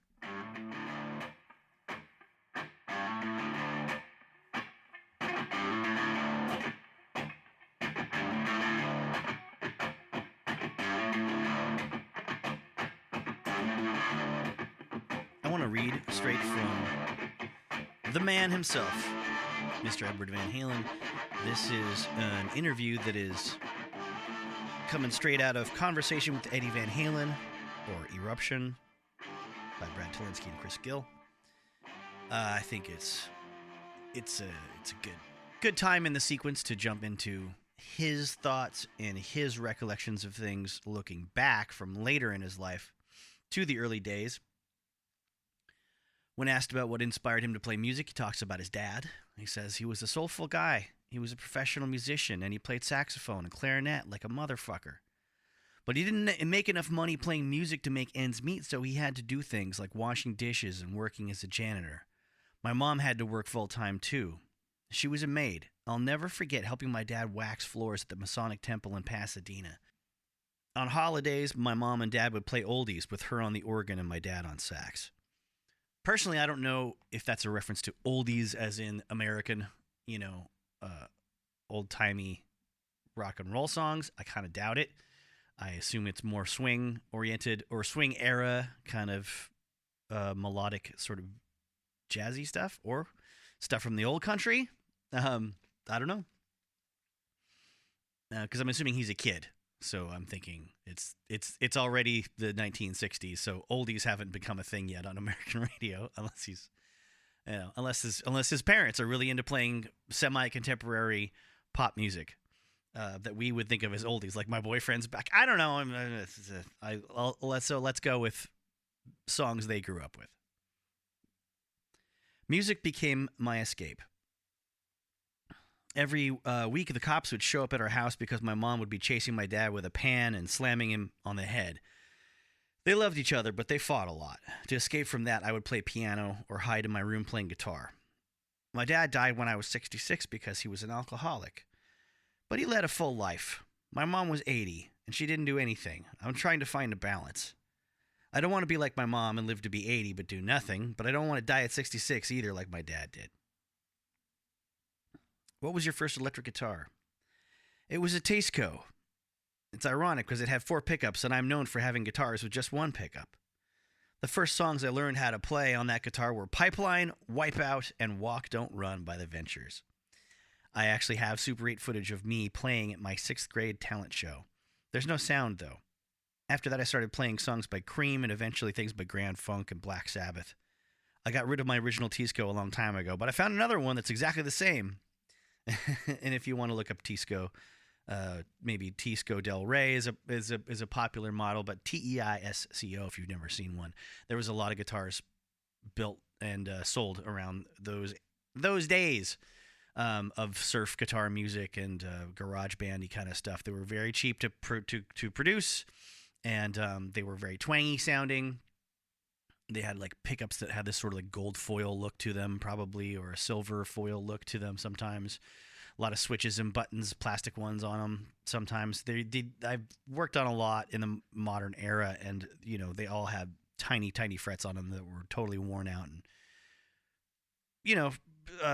guitar necks that were made out of fairly soft wood. Probably it didn't really hold up all that well, but had a cool original. Like if you kept one in shape and working order, they were a cool, quirky, fun kind of guitar that if you could do some work on them, they were pretty. They could be pretty easy to play if you got the neck angle and the bridge height just right.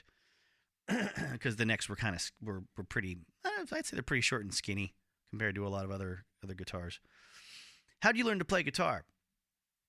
I would listen to records on the radio and play by ear. I was very shy when I was young. I never talked much, so when people at school thought I was a lot of people at school thought I was a prick. I started drinking when I was 12. My dad gave me a shot of vodka and a cigarette after a German Shepherd bit me.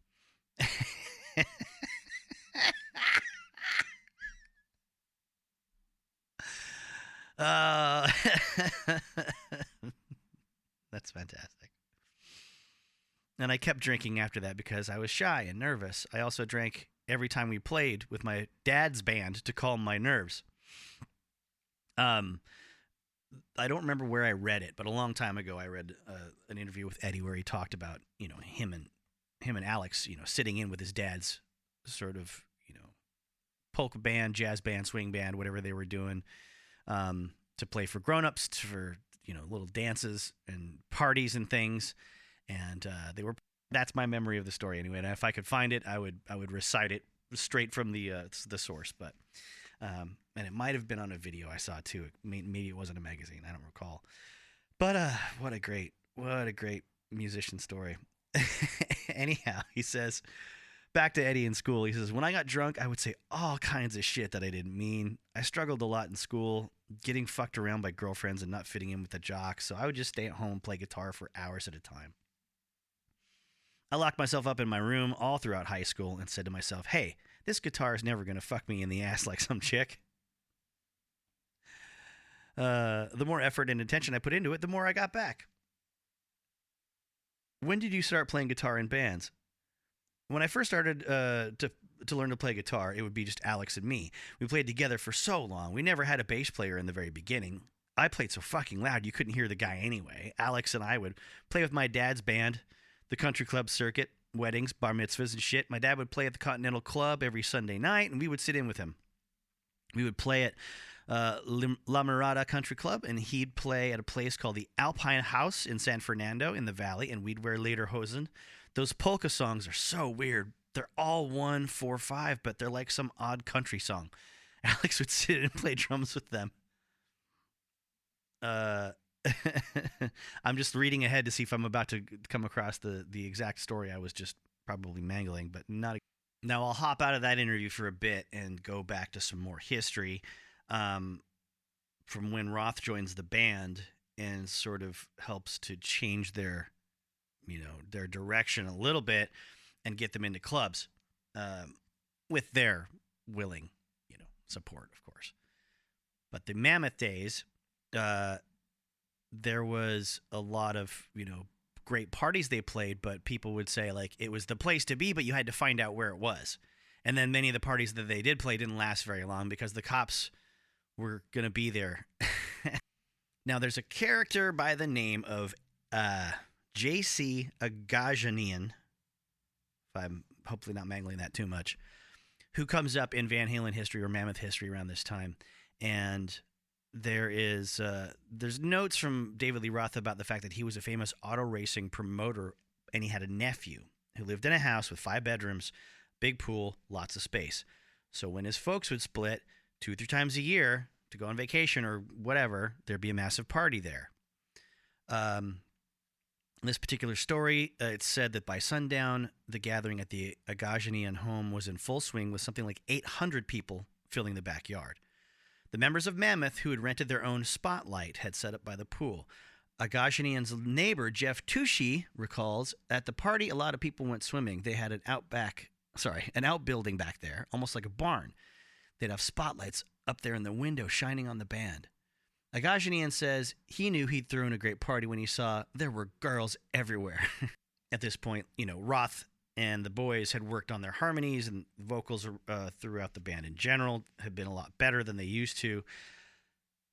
People had said there was no harmonies really, but Mr. Agajanian himself remembers that by the time the second set started, there were people dancing on top of the pool house, partying on the roof of the house, standing on top of the slide. They were jumping off the balcony of the house into the pool. Things went well, and nobody got hurt. And no cops showed up, apparently, in the end. Now, these anecdotes are sort of a combination of Van Halen Rising and some of David Lee Roth's recollections from his own book, Crazy from the Heat. But the Van Halen Rising narrative goes on to say, despite Mammoth's dominance on the backyard party circuit, Roth knew they needed to aspire to bigger things. The first step in that process would be to find Mammoth a steady nightclub gig. To be sure, the three-piece Mammoth had played a handful of gigs at tiny clubs like Glendale's Under the Ice House and Pasadena's Gas Company, but these shows had involved the band slamming through its usual set of hard rock cover songs in front of its teenage fans. What Roth had in mind was something wholly different, a top 40 gig, which would mean playing radio-friendly material to a more mature crowd.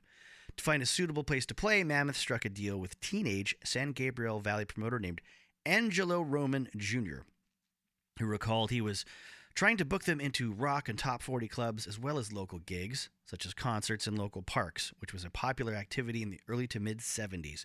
I also tried to promote them for high school and college dances. He also got them benefit gigs, little parks and rec gigs, and local homecoming concerts that paid something like $125 for a 4-hour gig. So this is when they need to sort of, tighten things up and get focused business-wise and promo-wise. They need to get a demo tape done, something they can pass along to club owners.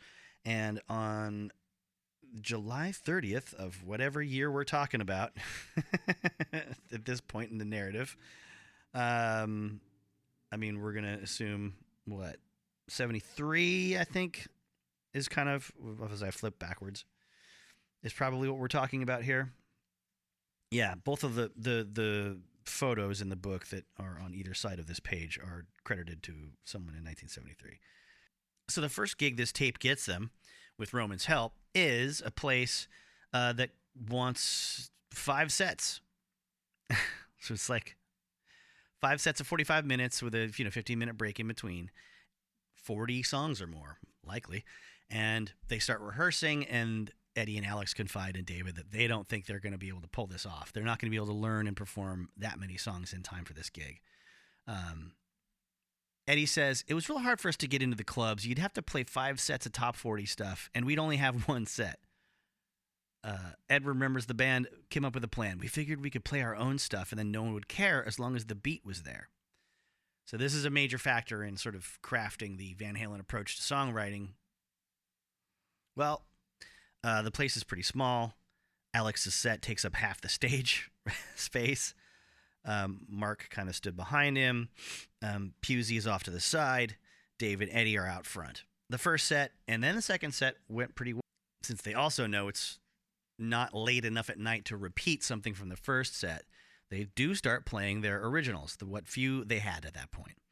And then they segue into just throwing down some Sabbath and James Gang and Captain Beyond at a very, very high volume. Pusey explains Eddie used to keep his full stack on stage for a club show, but only plug in the top cabinet so he could get his feedback. He turned everything up to 11 this time, though, which is hard for me to be heard.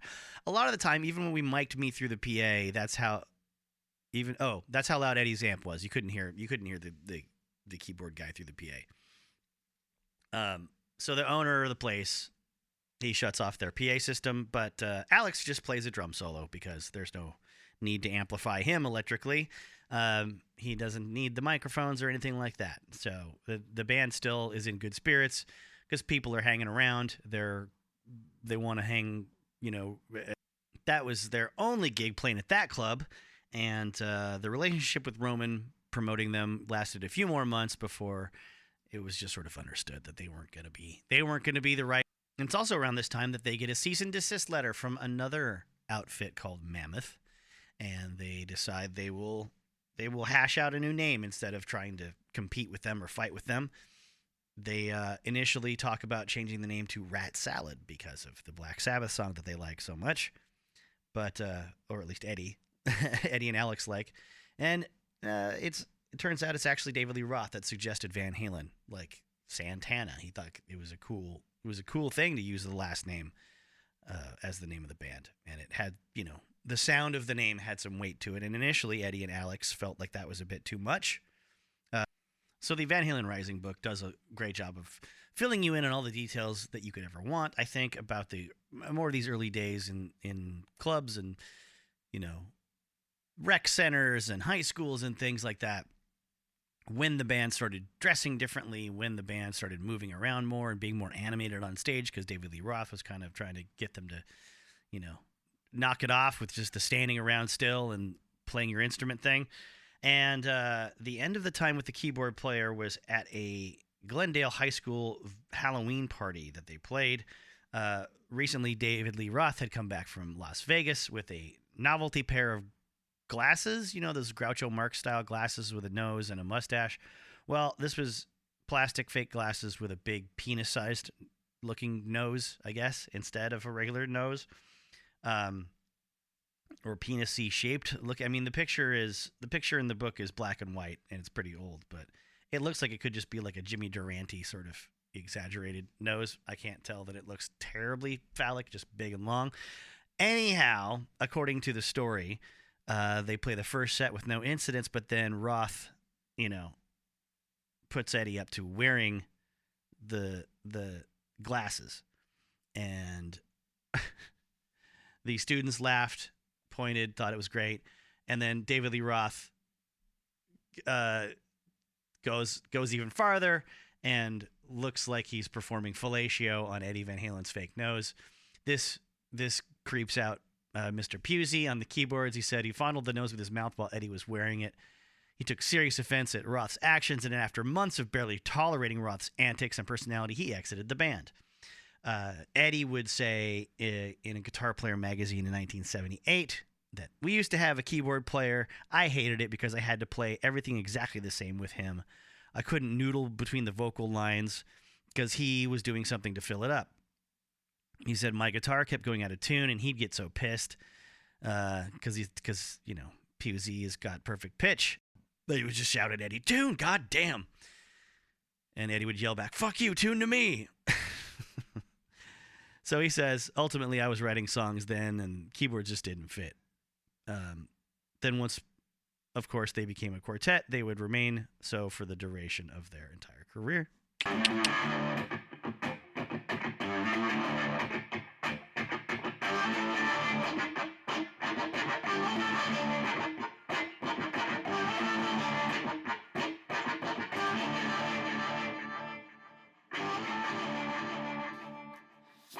Marty McFly's mom,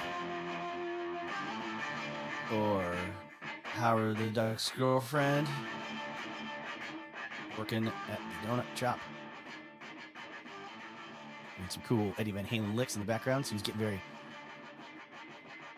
very fluid at this time, a little more clean tone, a little more wibbly wobbly with the pitch when he plays. Which he was doing before, but it's not as boing boing. Airplane crashing into your face. Sounding Eddie Van Halen playing. It's a little more glossy, clean picking in some places. This is uncomfortable. Again, like Fast Times, we have older douchebag hooking up with a young lady who's like high school age-ish. Obviously, in Fast Times, it was just some older creep banging a young teen in a baseball dugout. So now we're doing the oh, don't, please, I don't want to, but now I'm really turned on now that you're doing it. We're going to enjoy this tension as a as a couple of lovers, where the cop thrives on it and he does it all the time probably, and the girl, it's new and exciting to her, can't help herself. But if she could help herself, she's clearly physically unable to stop him anyways.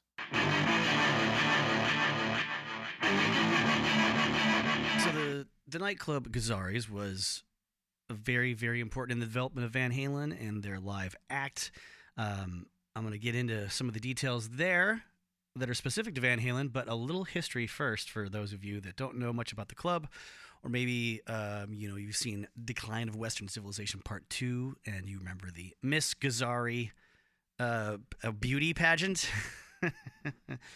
The woman who won that and was interviewed momentarily was actually the inspiration for Christina Applegate to change her character of Kelly Bundy to be even ditzier in Married with Children.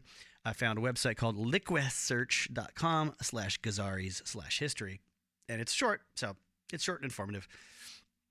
The club reached its peak of popularity in the late 1960s. Well, that's when it opened, so that's curious. But yeah, okay, I guess so. It was like it was 1967 that it opened, and the Doors were the first band that got signed to a regular sort of slew of appearances there. The text says, featuring Jim Morrison's young new group, along with other L.A. talents such as the Bobby Fuller Four, Buffalo Springfield, and the Walker Brothers. It then achieved major L.A. relevance again in the late 70s, featuring the David Lee Roth-led Van Halen nightly for months on end, and then into the 1980s as one of the top L.A. glam metal nightclubs. It was owned and operated by the godfather, in quotes, of rock and roll, Bill Gazzari. He himself, known for dressing up as a Chicago-style gangster and frequenting the club on performance nights. Located near the corner of Doheny and Sunset Boulevard in West Hollywood, and just several dozen yards from both the Rainbow Bar and Grill and the Roxy Theater, Gazzari's became famous as a launching pad for future rock and roll stars. Along with the Roxy, the Whiskey A Go-Go, the Troubadour, and the Starwood, and other nearby nightclubs, it was a staple of the LA music scene in the 60s, 70s, and 80s. Some other bands that played at Gazzari's either prior to or during their mainstream success include Johnny Rivers, the Go-Go's, Tina Turner, South Gang, Sonny and Cher, Rat, Cinderella, Chicago rock band Renegade, punk band X, Victor Flamingo, Quiet Riot, Stryper, Motley Crue, Poison, Guns N' Roses, Warrant, Faster Pussycat, and Canadian rockers Hollywood Trash. Other notable local LA area bands to play there included Red Cross, Brunette, Shark Island, Taz, Tuff, Tuff, Fox with 2 X's, Rinkus Tide, Demal's, Cold Shot, Tramp, in all caps, and Pretty Boy Floyd. Many giant hand-painted pictures of these bands adorned the side of the club's outside wall for many years. The 90-yard stretch of sidewalk on Sunset that runs from the front steps of Gazzari's, now the Key Club, to the parking lot between the Rainbow and the Roxy was the national center of 1980s glam metal that spawned dozens of MTV bands and radio hits. Aspiring bands and musicians from around the world coming to LA to make it big eventually found themselves on this small stretch of sidewalk, passing out their flyers, watching the competition in the clubs, or enjoying the scene packed with thousands of other musicians, famous rock stars, porn stars, groupies, and LA teenagers. Let's pause there to mention the fact that the flyer handing outing, the papering in the streets, if you will, was a necessity for the bands at the time, as was Gazzari's recently implemented pay-to-play schedule or machination of making money, whether the band was really popular or not. Preferably they were popular and sold lots of tickets. But Gazzari's would have to recoup their money regardless, like a lot of other clubs. These practices kind of came into play during this time because Los Angeles had implemented some new law banning the vandalism that was, tacking flyers up onto telephone poles. So that came to an end. Suddenly the bands had to advertise by selling tickets in advance, convincing people to come see their stuff, and handing out flyers in the streets as people would leave other bands' shows. And the final paragraph of the article says the nightclub also moonlighted variously over the years as a stage dance venue. And Gazzari's would often combine the strip club-like dancing of attractive young girls in between live band performances. The Miss Gazzari's dancers over the years included future Playboy playmate and Hugh Hefner girlfriend Barbie Benton and future television star Catherine Daisy Duke Bach. Woohoo! The club became a favorite hangout for teen dancers who loved live music, which was not lost on the neighboring television studios. Gazzari's was acknowledged by TV executives as the real-life inspiration for music-based TV shows, such as Don Kirshner's rock concert, The Monkees, and The Partridge Family. There we go. Now, when it comes to the Van Halen boys and Gazzari's, there's a nice little passage in David Lee Roth's book, Crazy from the Heat, that describes the relationship that he had with the old Godfather himself. He had been to Gazzari's before Van Halen made it there as just, an observer watching other acts and thought this place was amazing. And he asked to get there. He was blown away by the dancing girls, go-go dancers, and this was the place, to be in Hollywood as soon as he could get there. And he says, a couple years later when Van Halen kicked in, first place we headed for was Gazzari's on the Strip, which is true as far as Hollywood goes, it seems like, from what I found. They had previously, played plenty of other places in town. We'll get to that in a sec. But he says, we auditioned once, didn't make it. Auditioned the second time, made it. Played Smoke on the Water by Deep Purple, Hanging Around, and Free Ride by Edgar Winter Band. The song goes, driving around with my stereo on, feeling good. And even then, I was being left of center, driving around with no underwear on. But Bill Gazzari, the old codger, dug my sense of humor. For the first 2 years we worked there, he called me Van. It's a good thing I didn't come from a band named Pink Floyd. He'd come up to me and he'd say, hey, Van, boys did a good pull this week. Here's $125 I owe you for the last 4 nights, and here's $25 for you. I dutifully would go and split up the $25 with the other guys in the band, leaving Bill, of course, to think I was completely on the take. We bonded heavily. Bill was a video pioneer. These huge cameras mounted on tripods with these huge tape decks the size of a suitcase. Can you dig it? He would stop me as everybody was filing out to pack our equipment into our cars. He'd stop me. Hey, Van, want to see some of my films? I'd say, sure. He'd show me these films, and they'd always be cut off from the tits down, and here'd be this little dick surrounded by gray pubic hair with some hot little go-go mama just gorging herself. Hey, Bill, I didn't know you were an actor. Bill would make a big production after everybody else had gone, and they'd feature some of the girls. The dancers, the groupies, the bartendresses, whatever. He put a little piece of wood on the little windowlet in the back door. I knew that we were going to commence education. He was going to school me. He'd say, all right, I want to teach you a lesson about the music business. First off, give me your watch. Give me your watch. Come here, put it here. I'd take my watch off, and he'd put it in his pocket, and he'd say, you just learned a lesson. So that's one of the more coherent passages of Crazy from the Heat that I have read so far. Because even in that, he weaves all over the road, and he says Bill would put a little piece of wood in the window to do what? I don't know.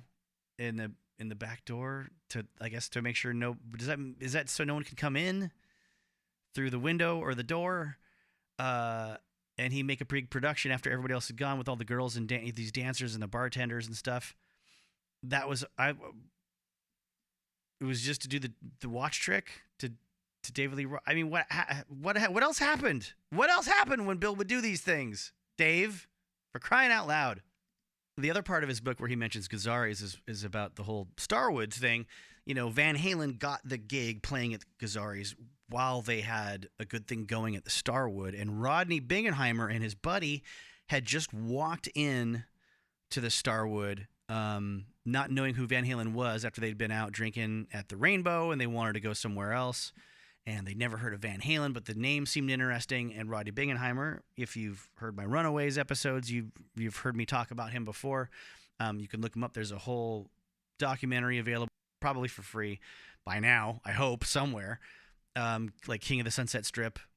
And he was sort of a tastemaker and a DJ in LA for decades. And we're talking like he got the Runaways together with Kim Fowley. He helped them get, their lineup formed with Kim. And he also was the first guy to get No Doubt played on the radio to sort of bookend one, side of the trajectory and the other. It was kind of a big deal that like Rodney and his buddy see Van Halen, talk to Eddie, go down the street to Gazzarri's and say, this band is really hip and there's lots of girls watching them. He was a smart man that knew when there was a lot of women in the audience, they were the tastemakers. They were actually the ones to dictate what the next big thing was going to be. And Van Halen was very nervous about moving from the Starwood to Gazzarri's. And I'll talk a little, like they had to have like a whole meeting at David Lee Roth's dad's house and like vote, because they were scared, man. If they lost the Starwood, it was like their only foothold in Hollywood at that time that was very strong. And it's like, what if we bomb, I'm sorry, pausing, stop. I got to correct myself. I flipped the two names in my head, and I think I've been saying Gazzarri's when I meant Starwood and Starwood when I meant Gazzarri's. I'm not going to go back and re-record it because I'm lazy. And I just trust you to not clip out the part where I was wrong and then isolate it and put it somewhere on YouTube under the title, Stupid Rock and Roll Fake Historian is Wrong. So they they had a good thing going at Gazzarri's for a couple of years when they got Rodney seeing them there and then says, come play the Starwood. Because their fear is, well, what if the Starwood doesn't like us? Because the Starwood folks had never heard of Van Halen. Rodney was the only guy to vouch for them. And it's like, well, if we take the booking at the Starwood, we burn a bridge with Bill Gazzarri. And then what if the Starwood isn't loyal to us? And then we have nowhere to play, on the Sunset Strip. So anyways, back to Dave. I was just basically confusing you as much as, if not more than, a David Lee Roth narrative after I went and criticized him. Is that karma? If I believed in karma, I would say that that's what that was. Instant karma. That's what I get. That's what I get for criticizing the mighty David Lee Roth, for heaven's sake. So, he said, we started out playing two of the best when it comes to, bars in Hollywood. One was Gazzarri's, which I've talked about. That was the first step. The second was the famous Starwood, which had started off in the late 60s as PJs. The Starwood was the be-all, end-all. They had the Rock Room, which accommodated 1,000 people. Then they had the Folk Room, which had folk music.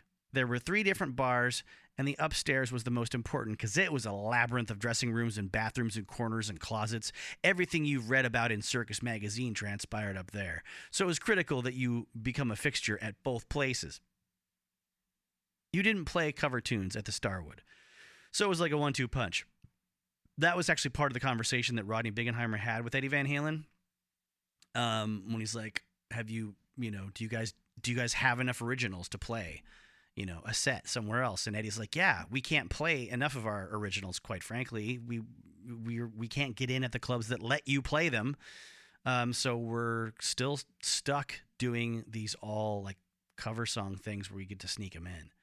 So Rodney's like, yeah, don't worry about that anymore. I'm going to get you into the Starwood. So David says it was like a 1-2 punch. Now, the Whiskey A Go-Go was fully functional and had been since like 1965. But that was if you had a recording contract, if you had a deal, or if you were about to get a deal. The 1-2 punch was, after he set up that it was like the Starwood was like a 1-2 punch. So the 1-2 punch, like somebody just recorded him talking and didn't edit this at all. The 1-2 punch was, you play Gazzarri's, and then you explain to Bill Gazzarri why it is you have to move to the Starwood. And then you would be threatened and banished to the 7th level of hell, but a relationship would be maintained. Eventually, we were a fixture at Gazzarri's, playing once every 4 weeks for 2-3 hours. We knew 200 songs by other people. Every song had 2 solos in it. The first would be played just like the record. The second solo would be a combination of all the other solos of all the other songs. And I would just, also change the lyrics of that last verse. After a while, He's. Could we be a bit clearer, Dave? Could someone ask to be a little bit clearer? A solo that's a combination of every solo and every other song. I don't get what that is. All right.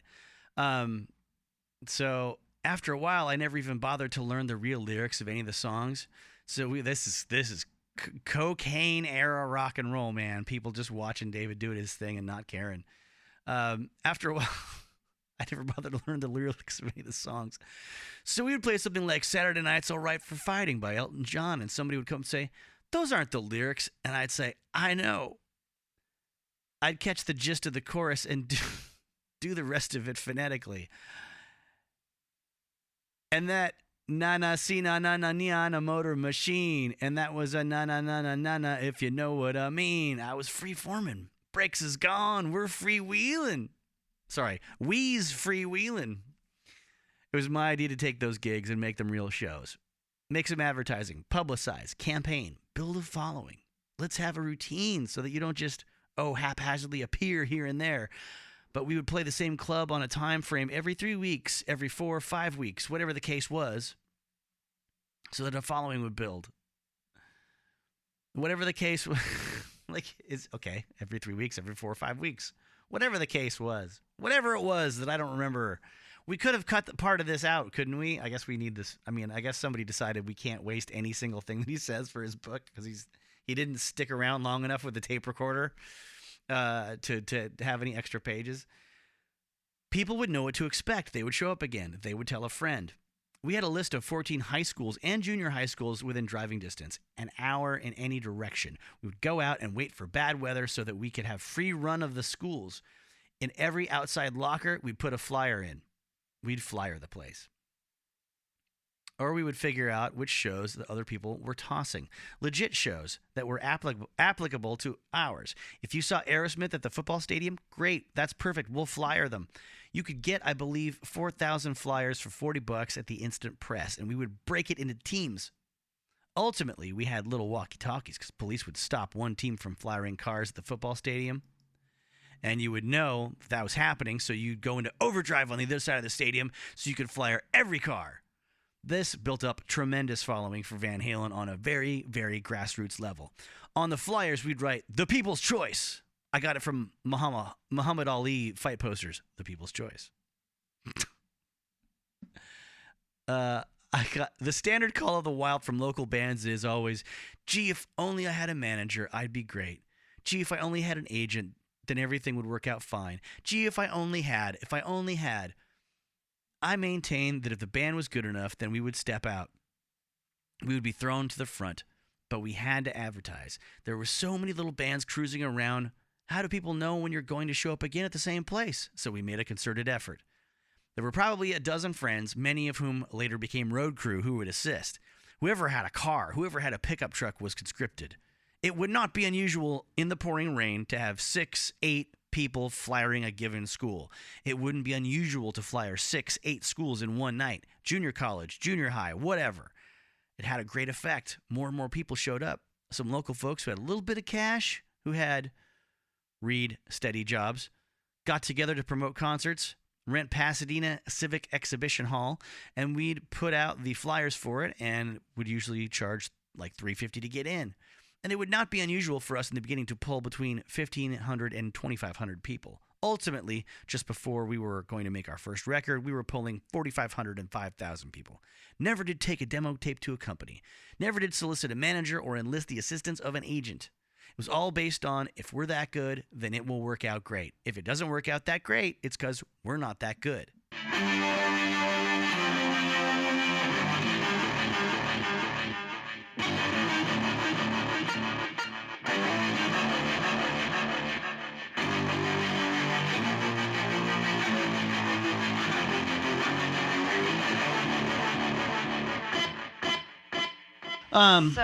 Yes, I'm ready to start in on Van Halen 1. Actually, excellent. I was going to say it was actually excellent. Just going to ask you that. Okay, so Van Halen 1. Yes, and this is my calling out any of my friends that record later. watch yourselves. If I hear you in some cut of this later, starting statements about Van Halen or Eddie Van Halen with "I really," or the thing you've got to remember is when I first heard it, it's not about you. Remember that. It's about Eddie. I say this because I'm on the moral high ground because I'm such a lousy lead guitar player. I don't have a lot that I can really point to when it comes to like similarities with Eddie and me and how it directly influenced what I did. So I'm still like approaching this now as a historian as well as a fan, and it's been a blast to go back and start at the beginning again and go through the first 3 albums. And the first one, I had Dan explain this to me once, and I hadn't thought about it. He told me this a few years ago that like first Van Halen album, like Eddie's recorded guitar sound is in one speaker fully, and the other speaker is just the reverberation, the studio reverb of the guitar. And I was listening to it, and it's another one of those albums that's recorded with entire instruments in one side and not the other. So you get this in the first Ramones record, you get this in the first Doors record, you get like the vocals are over here, the guitar and bass are over here, drums are mostly here. I'm sure there's more to it than that, but compared to the stuff that came later, it is very much that old school kind of stereo mix where, you know, people are just going to let your own ears, when you have the headphones on, kind of do that mixing for you. They're not doing a lot of complicated stuff in the mix. And they're trying to keep it pretty basic anyway, because from what I've read, you know, they got noticed first by Gene Simmons of Kiss, who got them in the studio to record their stuff, and he kept making Eddie do overdubs and double tracking, and Eddie hated it, didn't want to do it. So when they got in the studio to make this record, he was like, nope, I'm not double tracking my guitars, I'm not overdubbing guitars. I know there was times like on the second or maybe third album where he did do a little bit of stuff for some melody lines or whatever.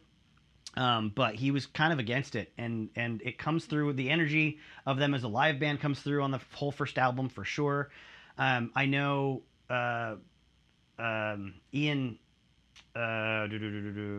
Christie's book, Everybody Wants Some, talks about the fact that they had 2 to 3 dozen songs to pick from at this point, after they'd been doing all these long, like 4-hour gigs and stuff of original material, plus obviously the Kinks tune.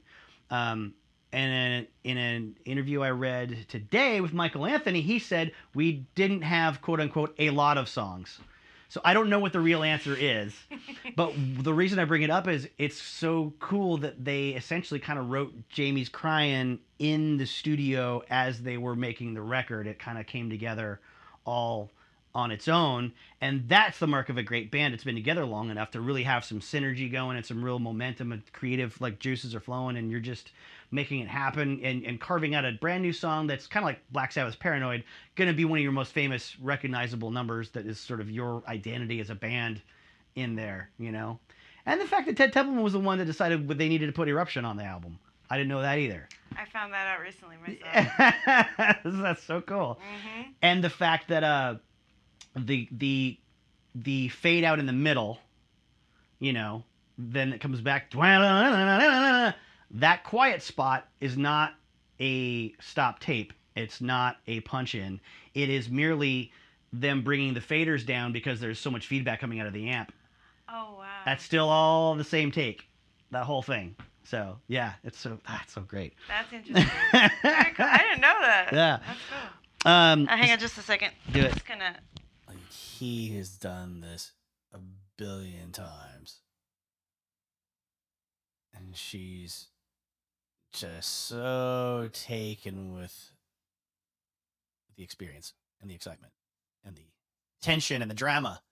Like, this is, as we'll find out later, this, oh God. He puts his hand on her, he puts her hand on his gun, and then she goes for his ass after that. Here's the Eddie Van Halen early sequencer sounding demo of Right Now. That's the creepiest a donut shop has looked in a movie in a while. I say in a while. This came out in 1984, as far as what I've seen in a while. Now, I said I wanted to finish up a little bit more of that Mitchell Antonia interview from earlier. We have there's a midsection of that part of the book where the interviewer is like, "Hey, what about all the bands you guys were listening to back in the day? And he's like, Ed never listened to the radio in the car. He liked Cream and Black Sabbath, but he never really put on music when we were driving somewhere. And then he's like, tell me about the Hollywood club scene. And he's like, yeah, I don't know. It's, it was like, there was like Bowie stuff and punk stuff, but we didn't really, fit in with that. And like, yeah, but what about like Motley Crue and Rat? Did you come back to the Strip when they were playing? It's like, no, not really. And then there's stuff like, Randy Rhoads and Eddie Van Halen were like major contenders on the lead guitar, on on the circuit. Was there a lot of competition? And he's like, no, not really. We were just Eddie was doing his thing and Randy was doing his thing. It's great. Michael Anthony's fantastic. I love the idea. I mean, like if it was David Lee Roth, he would have something to say regardless. Even if the answer was no, I don't know, he'd be like, well, sometimes there's chocolate cake and there's strawberry mousse, buddy. And I got to tell you, I got a hankering for strawberry in the 70s, if you know what I mean, like a strawberry blonde, something just to confuse people, just so he could keep talking. He's a good politician. It's like every political maneuver in an interview or in a debate, like, well, what would you do about the rise in crime and in the country? Or instead of saying, well, there hasn't been a rise in crime, actually, I've got facts and statistics to back that up. They'll just say, well, the important thing is Americans deserve to feel safe in their homes. And the previous president, mayor, governor, congressperson has been very lax about that, and I think we can turn that around for the American. But there's a cool bit where they ask him about, Eddie's guitars and how did it sort of change at rehearsal when you saw like Eddie walk in the door with the Frankenstrat for the first time, or what was it like when Eddie, would come in with his customized guitars he'd been messing around with. And, he says he doesn't remember the exact date that the Frankenstrat showed up, but he remembers him bringing it to the rehearsal. It amazed me how fearless he was in that respect. He was always fucking around with his guitars. I remember him buying a Gibson ES-335. It was a beautiful guitar. And the next time I saw it, it was completely gutted and ripped apart, and the pieces would be on some other junky-looking guitar. I'd be like, damn, what are you doing? And he'd say, oh, no, man, check out how this sounds. But the Frankenstrat was the culmination of a lot of failed experiments. There were a couple of earlier versions, but the body would get so hacked up that he couldn't play it anymore. And believe me, he was no electronics mastermind, but that's how he found his sound. He couldn't really figure out how to wire all the pickups together, so he finally slapped in one humbucker and wired it to one knob, and he got the tone he wanted. He was like, hey, check this out. It was all very unorthodox. He never followed the rules. If someone told him, well, this is how you wire a pickup, his tendency was to take it somewhere else. Like, wow, what if I put this wire on that? Sometimes it wouldn't work at all. And other times he'd be like, hey, that sounds pretty good. But I watched him destroy some really nice guitars. It was sort of funny. Now, when it comes to playing Gazzaris, he talks about, Dave was our real connection to Gazzaris. The owner, Bill Gazzari, would say hi to us or whatever, but Dave was the guy that would hang out and work the room. I wasn't really a Sunset Strip guy. When I joined the band, I wore jeans and T-shirts most of the time, but that didn't fly in Hollywood. I remember the first gig I played with Van Halen was at the Proud Bird out by LAX airport. They had a night called the Freakers Ball, which was a total mix of everything that was hip and trendy at the time. I remember my wife got me a pair of gold lame pants and a vest so I could fit in. Eddie was wearing silver lame. It was pretty crazy because we'd dress one way for Hollywood and then go back to our regular clothes when we'd play parties in Pasadena. The interviewer brings up the dance parties or dance contests at Gazzari's, and he'd say, oh yeah, I'd be like, hey, contestant number 1, and we'd play about 10 bars of Tush by ZZ Top, and all these girls would dance. And then they ask him about moving to the Starwood, and he says it was the top club if you were an actual rock band. We'd open for people like Ray Manzarek, whose band at the time was called Night City. From the Doors, after Jim Morrison died, we'd open for Y&T, who were actually pretty big. The Starwood didn't book top name acts, but they had a lot of up-and-coming recording artists playing there. We actually lucked out when Warner Brothers saw us there. The club had just told us that they really couldn't afford to book any local acts anymore. We were about ready to pack up our bags and focus on Pasadena again. We were able to play to 1,500, 2,000 people there and make a lot of money. We thought if we had a big enough following that the record companies couldn't help but take notice of what we were doing.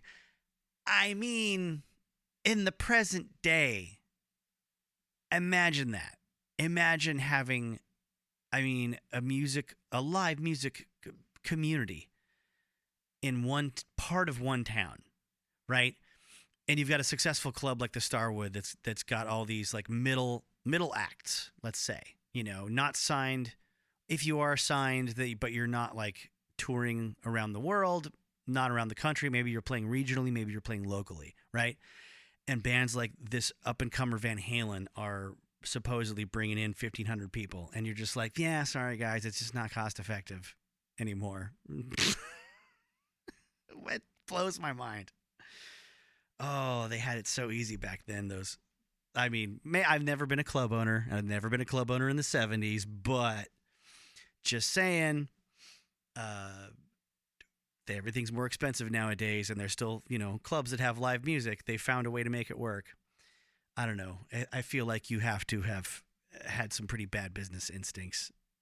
Again, I'm being judgmental, having never done the job, but I've seen my share of Facebook drama in my local dirtbag music community, not even in Seattle, but like outlying areas where things just are up and down and changing hands, and scandals and club owners begging the public for money to help save their venue when they just didn't pay the city or the county they were in the proper fees that they had to for their local business or whatever. They just thought they could get away with it or not act like a normal local business because it was someone's great idea to start a rock club.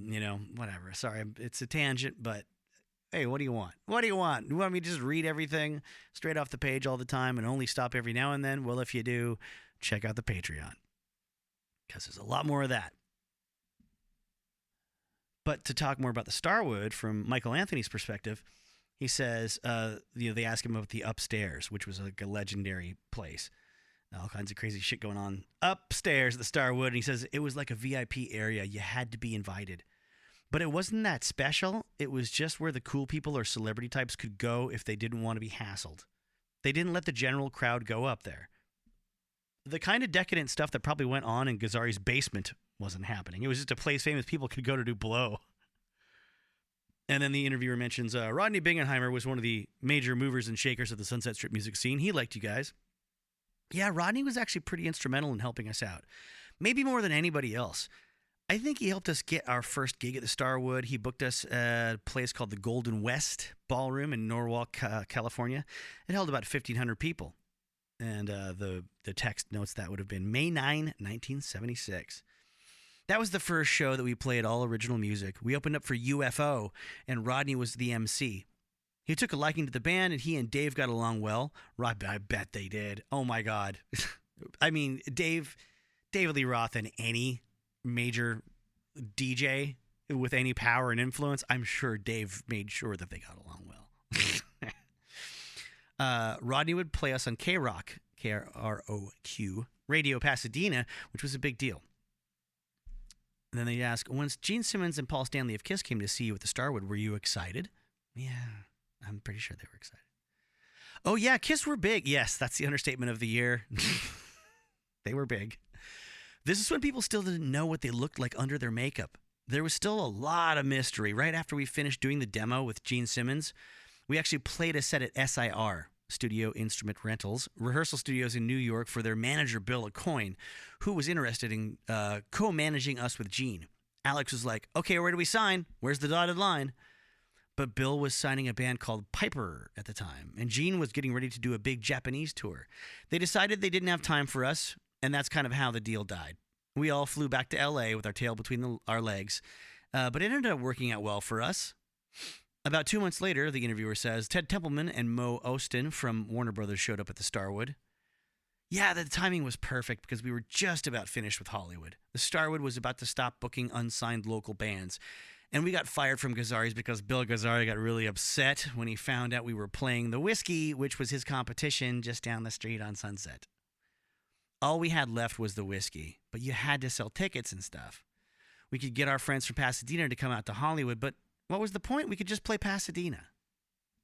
So we're setting up a good-natured redhead, oh shucks, looking like Opie Cunningham, Eric Stoltz here, as being the one that just wants to move on, grow up, do the right thing, keep his job, move in an apartment. He knows he's too old to be sticking around the high school picking up chicks. Nice guy, though. He's an animal. I could see you fine, but no, it'll just be a little extra, especially since it's getting darker. Better, Okay. yes, no, absolutely. Sun's going down. It's also kind of cool that they come in with this really sinister sounding song with like the 3-car horns slowed down for Running with the Devil, and it is slower, mid tempo. It is not like the high energy Van Halen that we know that's going to be on a lot of the rest of the record, but it's interesting how it, for such a fun band, your introduction to them on the album is kind of plodding and sinister and greasy, and sneaky sounding. And then it's time for Eruption. Then it's like, ba-down, jazz hands, hey everybody. The curtain comes. I hear it, and I see like a curtain coming up, and I see like, hey, hey new audience that wasn't expecting this. Time to release some tension. Brum, brum, brum. It's like it sounds like it's this kind of thing that other bands do at the end of their set, and they're sort of announcing their arrival for real now with Eruption. And then busting into, I'm going to let everyone else talk about the ins and outs of Eruption because I can't analyze it. It's just magical, it's gold, it's wizardry, and I absolutely love it and I adore it. And it's one of those things that, like, I've seen friends, like, replicate it. I say friends. One guy I know, Aaron, he replicated it all perfectly multiple times on stage. He learned it when he was very young and does it in one of the bands he used to be in. And I watched some goofy douchebag like walk from the bar. It's one of those gigs in like South King County where it's early in the set and people aren't all dancing. It's time for a break for the rest of the band. So he does Eruption. Some guy walks from the bar, like gets right up in front of Aaron's guitar and watches him do everything and gives him the thumbs up. Like, I would know if you were faking this. You're okay by me, total stranger, as if to say that. And as a friend, I'm just like watching this dork and like, get the fuck back to the bar and stop. Just get out of the way, please. Like, okay, fine. It's not 1977 anymore. This is not like new. This is not something to be competitive about anymore, you would think. Anyways, Right. it is a treasure trove of wonderful guitarness that had never happened before in anything remotely similar as far as lead guitar playing goes. But I don't have anything to dissect there. But I'm such a rhythm guitar guy that, like, Eddie's rhythm guitar playing obviously doesn't get talked about enough as far as I'm concerned. And my favorite rhythm guitar things he's ever done are like and You Got Me, and he's like, and then, there's another, but in between those two, just that, and he never repeats it the same way. He does other kind of little ticks and things. And the fact that he has that ability to keep himself entertained and throw these little bits of flair in there that I love. And it's like, yeah, that's kind of the most fun stuff to do when you have a loud Marshall turned up and a humbucker pickup in your guitar and, a phaser on, is hit those little percussive things in the middle that make your, little, just, like Atomic Punk, the little quick helicopter-y sounds he does on there, Also going back to Pantera, not that this is breaking down any walls or anything, but like Intro to Atomic Punk it's just like Hellbound from Reinventing the Steel. Same thing, phaser sounding effect, it's just like you can hear that, like, you clearly have been wanting to do this for a long time, Dimebag Darrell. Right. And now that you're on your like 12th studio album, if you count all the ones that he made when he was a teenager, it's like, okay, it's time to finally use this little Van Halen sounding thing in an opening riff. Yeah, that's great. That's one of my favorite things too. When I hear that, like Jim too, I'm like, I have to turn it up and I just listen and wait for that little. Yeah. I get so excited like a kid, like that gif of the little girl going. Yes. Yeah, that's me with that. I love that, those little things, or the little silences, Mm-hmm. And that's why I love Nuno too, because he's so percussive and stuff like that, Yeah.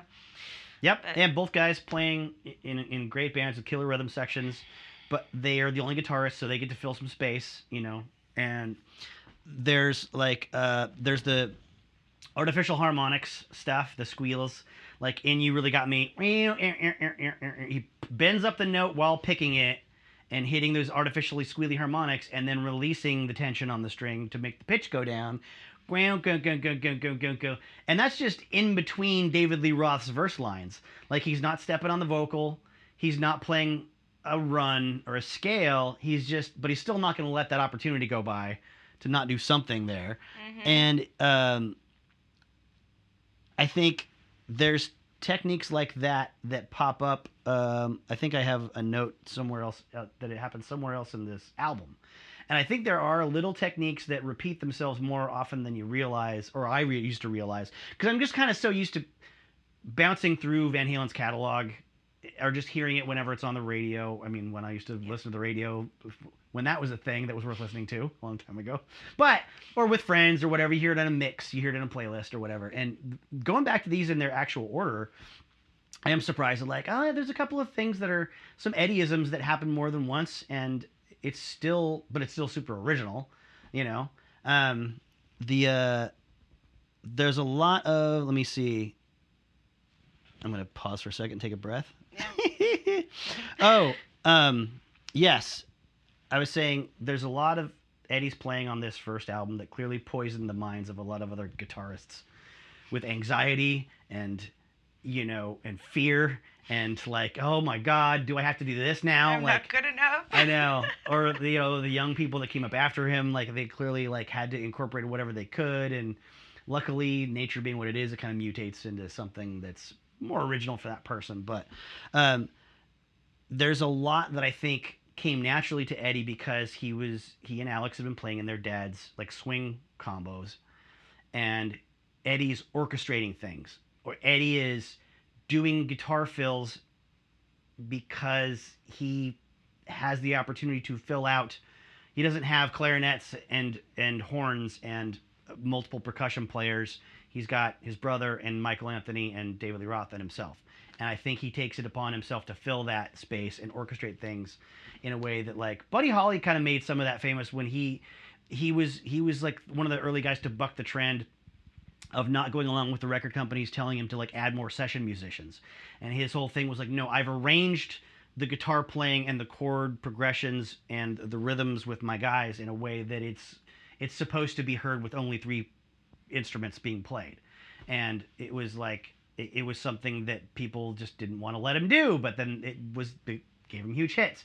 But it was a long, slow process to get that mentality over, into the mainstream thought when it comes to producing songs and rock and roll and stuff. But I hear a lot of that more now. I hear a lot more what Eddie's doing, and I think orchestration. I don't think guitar wankery like I do when you think about his imitators.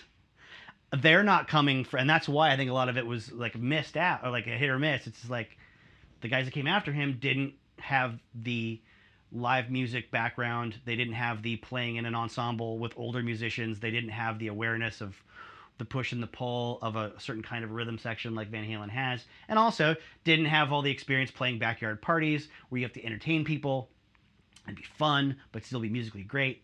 It's kind of a one or the other. There's a lot of very studious musicians that aren't fun to watch or didn't know how to entertain a crowd or just felt like the crowd should be there for them, whatever they want to do.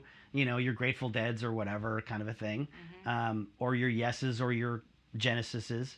And to that point, I think if I have anything to say about his lead style, it is part of the revolutionary aspect of it that I don't think people discuss much, because there's so many physical things to talk about technique-wise. And there's so much technology that's a factor here, too, like it was with Jimi Hendrix, where he capitalized on the new sounds and made crazy things happen, like Eddie was doing, in his time. But there's not enough talk about, I think, the fact that people before him, especially Clapton, who was his god, Eddie's biggest hero, they picked a lane and they soloed in it. They had their spot.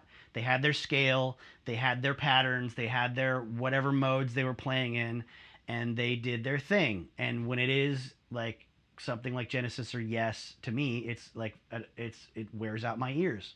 It's note after note after note after note, and there's not a lot of dynamic. I'm sure the fans of those bands would scream their heads off at me right now, and they could make a case for me being totally wrong, and I'm willing to accept I'm totally wrong, and I'm interpreting things very poorly. But I've dated a couple people that like progressive rock in my time, and there are a couple women out there that do like early Genesis, and Yes, it turns out. I've heard it, and it sounds pretty monotonous to me and long-winded. And Eddie is full of like dynamics, and he's jumping octaves while hitting harmonics, and he's playing chord tones and arpeggios. He's doing all these musical things that people that came after him and tried to imitate him didn't really do very well, and the people that were making complex guitar music at the time weren't doing either. You know, this is beyond that Jeff Beck, Eric Clapton, Jimmy Page triumvirate that the Yardbirds gave us, where, you know, they're all playing blues, but they're doing their own version of the blues. And only Jeff Beck, I think, really took that into the stratosphere and made something brand new out of it. And I think he almost gave birth more to the Satrianis and the Vais of the world, I think, than let's say a Nuno, which was more of an Eddie Van Halen, you know, direct descendant, I think. Mm-hmm. But Yeah. Scratching my head, Sweet. taking a drink. That's great. All right. Do you want to take a break? No, not at all. Okay. I I think we're still good. Is Jim still listening? don't know. You know, I was wondering, I was trying to be quiet because, you know, at first I was, you know, and this and that. And then I'm like, no, I should probably just be really quiet. And then I'm like, I probably shouldn't even have a mic on because you can hear me through yours if I ask you questions. Sure, but you don't want to miss. You'd rather. It's just better to have it. Yeah, I guess so. You know. Just have to be still and not. Sometimes I'll sit here and I'll be like, Okay, yeah. I want to talk about the flow of the record. You mentioned track listing and stuff in your emails too. So, yeah. Okay. So let me talk about track listing and the flow. oh, yeah. This seems to me to be something that was definitely there's a lot of consideration going into the placement of the songs and the flow, the ups and the downs and the dynamics of it all, and it did feature it you know, the next couple albums will also feature an instrumental. They will also feature, I mean, there's more than one Van Halen album that features like what I call like a novelty song. You know, in this case, I think Ice Cream Man is that song. And it's something a little out of the ordinary. It's cleaner, it's bluesy, and it's, in that case, you know, it's like David Lee Roth playing some rhythm guitar and stuff. And it really works better somehow with this record than the next two. The next two are still great, and there's just something about one or two, when they deviate, when they go into stuff that's not like the full-on rock stuff, the choices for the next two records to like fill that transitional space in the order of songs, they aren't quite as strong. And I know Eddie has said he was like Black Sabbath was an influence on him, and I think he took maybe whatever, maybe they all came to this naturally in the band, but I feel like he perfected what Tony Iommi kind of attempts to do on some Black Sabbath records, where you get something like Master of Reality is an amazing album. Orchid is a really cool instrumental. Embryo is a really cool instrumental, but they're both very short. They're like two guitar ideas and you're out, and it's time to get to Children of the Grave or whatever. Then you get on to something like Sabbath Bloody Sabbath. That album, there's one acoustic break that's really cool, and it's a little more involved than some of the stuff he's done. But then there's one song, it's a whole track that presumably he made songwriting money off of. That's just him bouncing his metal cross off of his pickups with a delay on. Ba-bing, ba-bing, ba-bing. It's called FX. Or maybe that wasn't, maybe that was Volume 4, Black Sabbath Volume 4. Like, Black Sabbath got away with that on an album that had maybe 6 tracks or 7 tracks on it. You know what I'm saying? Wow. Van Halen, when they do it, I feel like there's a little more consideration, there's a little more weight to it, and it really, it's a cool formula, but I think it's really effective on the first album more so than the next two. It just keeps you from getting tired. Your ears, it keeps, like, there's some surprises coming your way, you know, when you have an instrumental like Eruption and you have an acoustic blues like Ice Cream Man, you know. I mean, like, even like when you get to like the later stuff for, I think it's is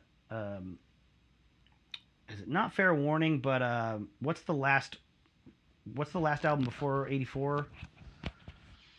the one where it has all the it's a weak album. It's got Diver Down. Diver Down, I think, is the one that has all the cover songs on it. Like it's got Oh Pretty Woman and it ends with Happy Trails. Bum ba da bum ba da. Like that's cool. Like I like that. That's fun. But I think I like the cheekiness of it. I like the break from the loud rock. But sometimes it works really, really well, and sometimes it's just going to become a song that you skip after you've heard it a couple times. Right. Because you kind of know what it sounds like, and you don't need that break anymore. It's like, now the album's over. Let's just turn it off. I hear you. One of my favorites of those little break songs is actually off of Women and Children First. It's Women and Children First song, sail away with someone's daughter. That'll save women and children first. Yeah, I love it. I was so impressed by that. Going back to that one, I haven't heard it in a million years, and I was like, okay, this is going on my perfect 10. Oh, yes. This has got to go on the perfect 10. Which, by the way, and then right into the best, one of my favorite songs, "Take Your Whiskey Home." Oh yeah. I think is it right into that? I don't know. It's the other way around. It's one or the other. Anyway. Yeah. Yep. We can edit that. So I'm good to start on Van Halen 2. Okay. With the only other thing I was going to say about Van Halen 1 was probably just the guitar was the focus, and it was a conscious thing in the mix. Not a lot of Michael Anthony going on except for the vocals, obviously, but not a whole lot of presence in the bass tone, and they make up for that on the next two albums. And Van Halen 2 starts with the bass, like a flanger on it, and it's the second track starts with bass as well. So, granted, yes, Van Halen 1 starts with the bass on Running with the Devil, but for the most part, if the bass is not isolated in the mix, you're not hearing a ton of presence in it. It's not really pulling your ear towards it. So. Right, I noticed that myself, and we listened to it on. I don't have the vinyl right now, but I borrowed them from Tony. I borrowed all 3 albums, and we listened to them on our record player. And I sat on the floor, and I listened to it. And what you said about them being so isolated, it's amazing. And it's like, and especially in the, I think there was what song is it? There's a vocal breakdown in one of the songs, and I felt like I got up and went to the kitchen. I was doing the dishes, and all of a sudden I felt like David Lee Roth was in my living room because it's on vinyl, Yeah. and because it's so isolated and so pure, and it was like, wow. Like pops, right? Yeah, it so pops, and you can really hear Eddie in that left, speaker or the right, whichever way you look at it. But. And I know the producer Ted Templeman, he come off of doing Doobie Brothers records, and I think there's a lot of softness in those, but there's some presence too. It is that there are some things in there. I'm no expert, but I always feel those always sounded well recorded, they always sounded clear, but that one just stopped. There we go. Thank you for noticing. Okay. I'm no expert. I was about to say, well, then why are we here now? Well, we can take a break anyway. Do you want to check the other one? Yeah, we should do that. Let's break. Okay, do you remember what you were up to? Yep, I've got my notes. I'm just about to start on Van.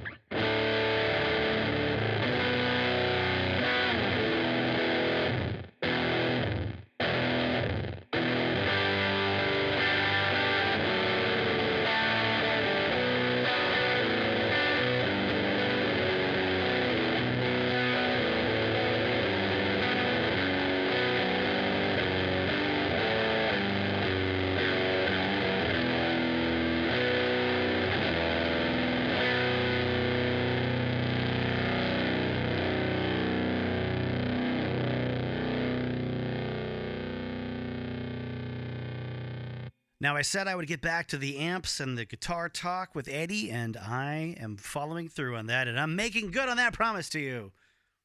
Don't you come around my door claiming anything different. So, the question posed to Eddie from the Brad Talinsky and or the Chris Gill is, how did you go from playing a Strat with a humbucking pickup to building your own Frankenstein guitar? Eddie says, I went out to Charvel, bought a Strat-shaped Boogie Body, which is another company, Boogie Bodies.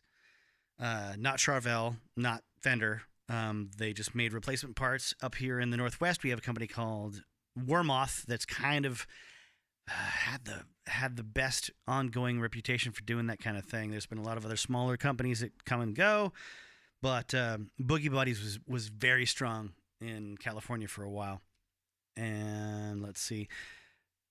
He says it was at the bottom of the pile of junk they were about to throw out. They told me it was a second. So right there, I want to pause and say, when you have, maybe my perception is colored by the fact that today you can buy seconds online. You can buy stuff it's like any other commodity. Like if it's been opened up out of the box, bashed around, it's got some scratches, there's some dents in it, it's sold as a second. I don't know why Boogie Body would destroy something that had some blemishes or some dents or whatever, but let me read on and we'll find out. But usually when something is not production ready or perfect at a large company like Gibson Guitars, they don't find out until 100 bodies or necks have been made that there's something wrong with the way they were cut, right? And they will have someone put every single piece through a bandsaw and throw it in the trash so nobody can use it. It's broken the hearts of many luthiers that graduated from small luthier schools and gone to work for big companies, putting large, jumbo acoustic Gibson guitars through the bandsaw to make sure no one can ever use them because there's some blemish or some weird variation in them that's not, in line with what they're supposed to look like. And they have to make sure no one else can profit from it either.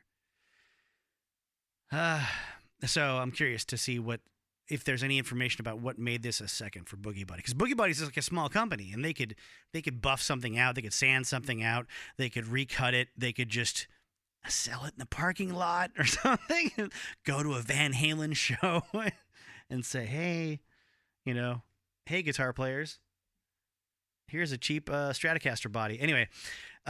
He says, I didn't even know what a second was. I thought it was the second one in line to be built, but it meant it's flawed in some way. I bought it from Lynn Ellsworth for about $50 because it was cheap, and the neck for $70 or $80. Like I did with my Strat, I just gouged out the body and put one humbucker in it. I wired it up with just a volume control because I didn't know how to wire in the tone knobs. And good for him, because from a luthier's perspective, having done wiring on plenty of guitars, I'm not saying this to give me any authority here, except for that through experience, I've noticed when you wire up a guitar with one pickup, especially a humbucker, through as few controls as possible, just a volume knob and then straight to the output jack, it is going to be bold sounding, bright sounding, really, really full of presence and full of pop, and just the harmonics are going to come through in a very bright sounding, trebly way. I tried that with a guitar that I was putting together out of parts that were relatively inexpensive, and I was horrified at what I heard, and I had to go wire in some tone controls to darken it up and smooth out the sound a bit. I'm saying the tone controls turned up to 10 all the way, so they let all the frequencies through. Even then, without the capacitance, if you know what that word means, it's just it's like saying the more metal parts you wire in line in a circuit, the more it bleeds off the high-end trebly sound. I was like, I don't even want to use tone controls, or a switch on this guitar. And then I heard it and I went, that's really obnoxious and abrasive for this, this circuit. His circuit, he was using, presumably a Gibson pickup and loved the way it sounded. And I'm sure he did through the amp that he was playing. I'm sure it worked out great. It wasn't the experience that I had. So he says, I never touched the tone controls anyway, and I could never get both the neck and bridge pickups to sound right together through the amp, so I just put in the rear one, the rear being the bridge pickup, the one close to the bridge, the one closest to where his right hand sort of plays.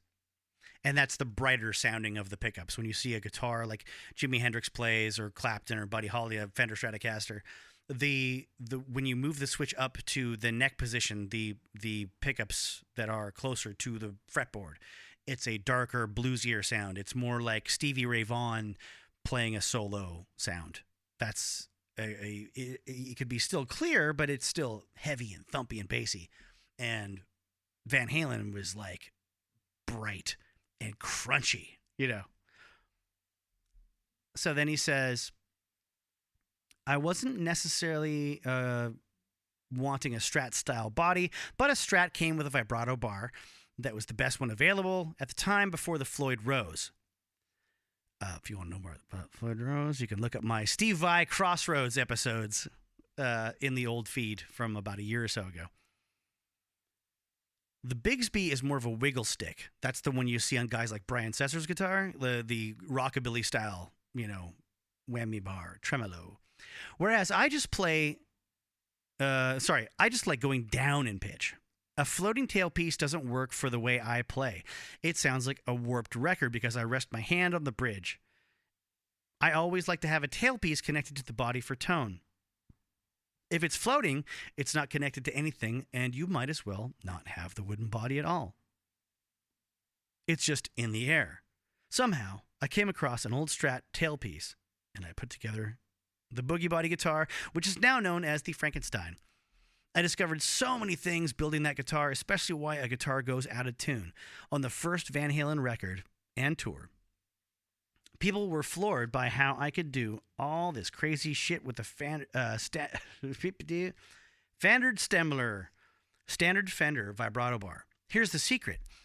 If the string is not straight from the saddle to the nut to the tuning peg, you're going to have friction. On most guitars, the headstock is at an angle.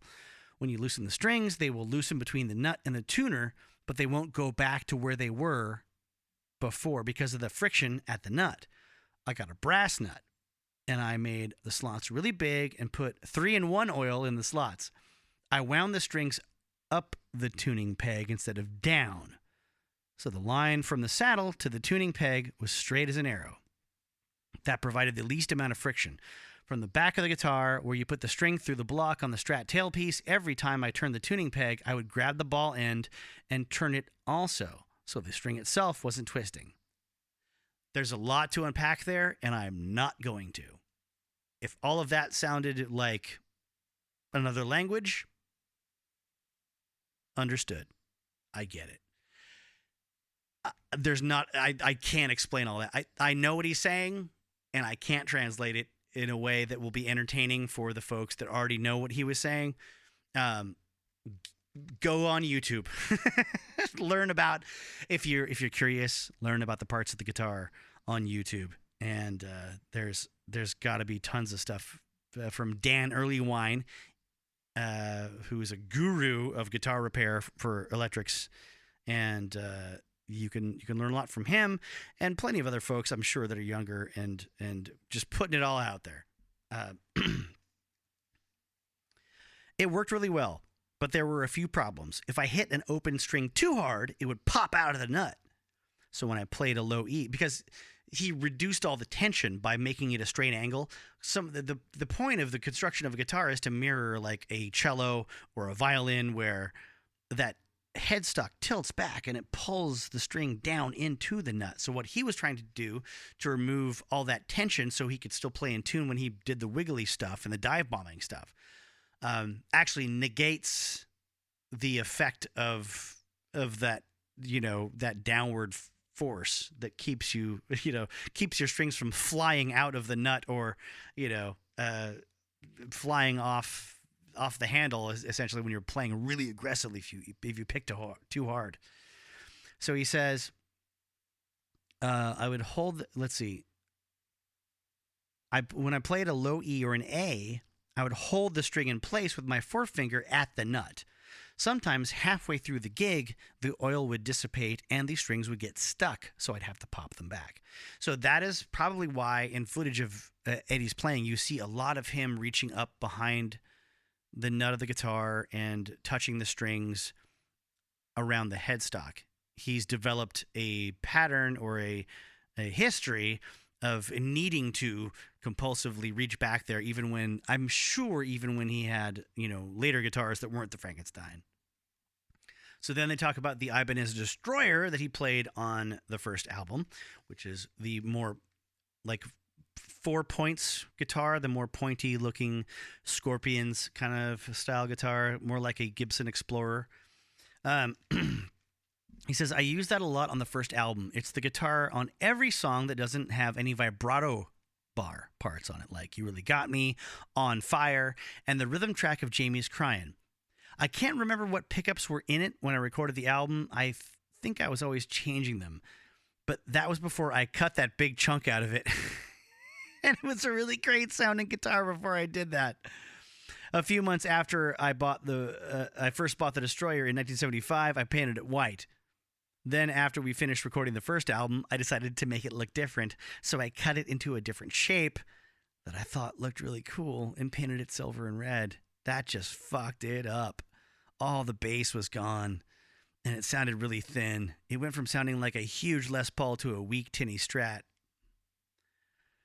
They ask about his Marshall. Was it really 100% stock? He says, I told people that Jose Arredondo modified my amp to throw him a bone and help him out. Jose made most of his money by doing modification to people's amps, but he never did anything to my amps other than retube them, set the bias, and replace things that blew, like my transformers. For years, people thought that I had my amps hot rodded, but they were stock. My Marshall had no line output or master volume.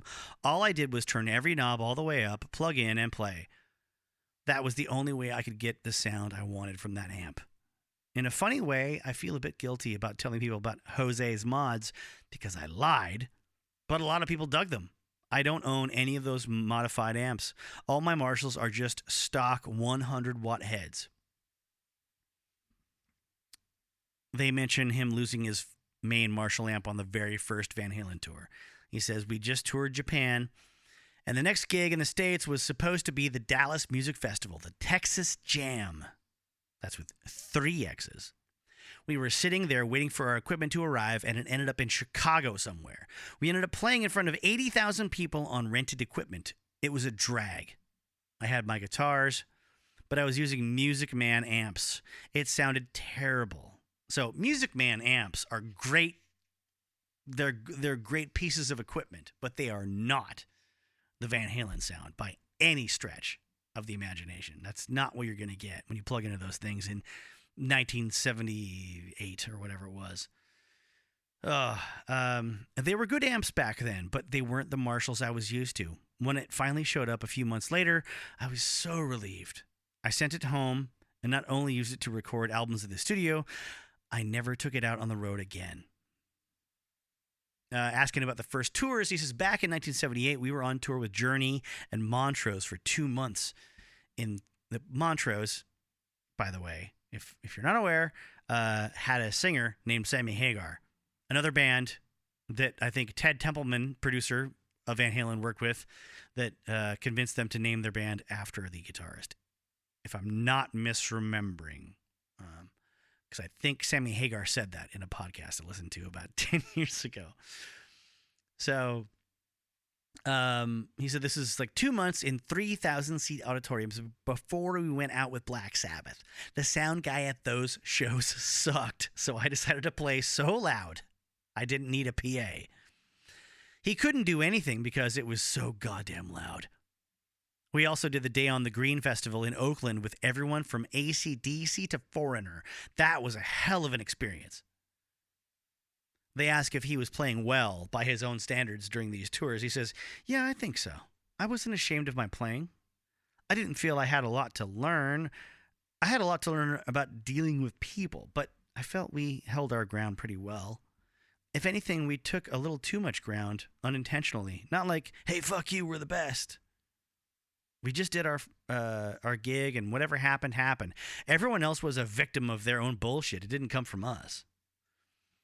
Then the question is, what was it like to tour in 1978 with Black Sabbath, who were one of your biggest influences? They scared the shit out of us. I'll tell you a funny story that I'll never forget.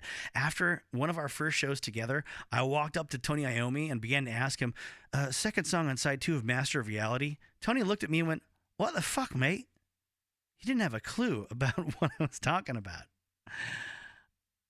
By that time, Black Sabbath had so many records out, he had no idea what the track listings of any of his albums were. We only had one album out, so I knew where every track on our first record was. A few years later, somebody asked me the same question, and I started saying, "Oh, you've got to be kidding me." Then the first thing that popped into my head was that incident with Tony. I thought it was odd that he couldn't remember what was on his records, and then it happened to me. Touring with Black Sabbath was great. I got a lot of good times on the road with Tony. Out of all the people I've ever met, all the celebrities and rock and roll stars, I fucking love Tony. After all these years, he's still like a brother.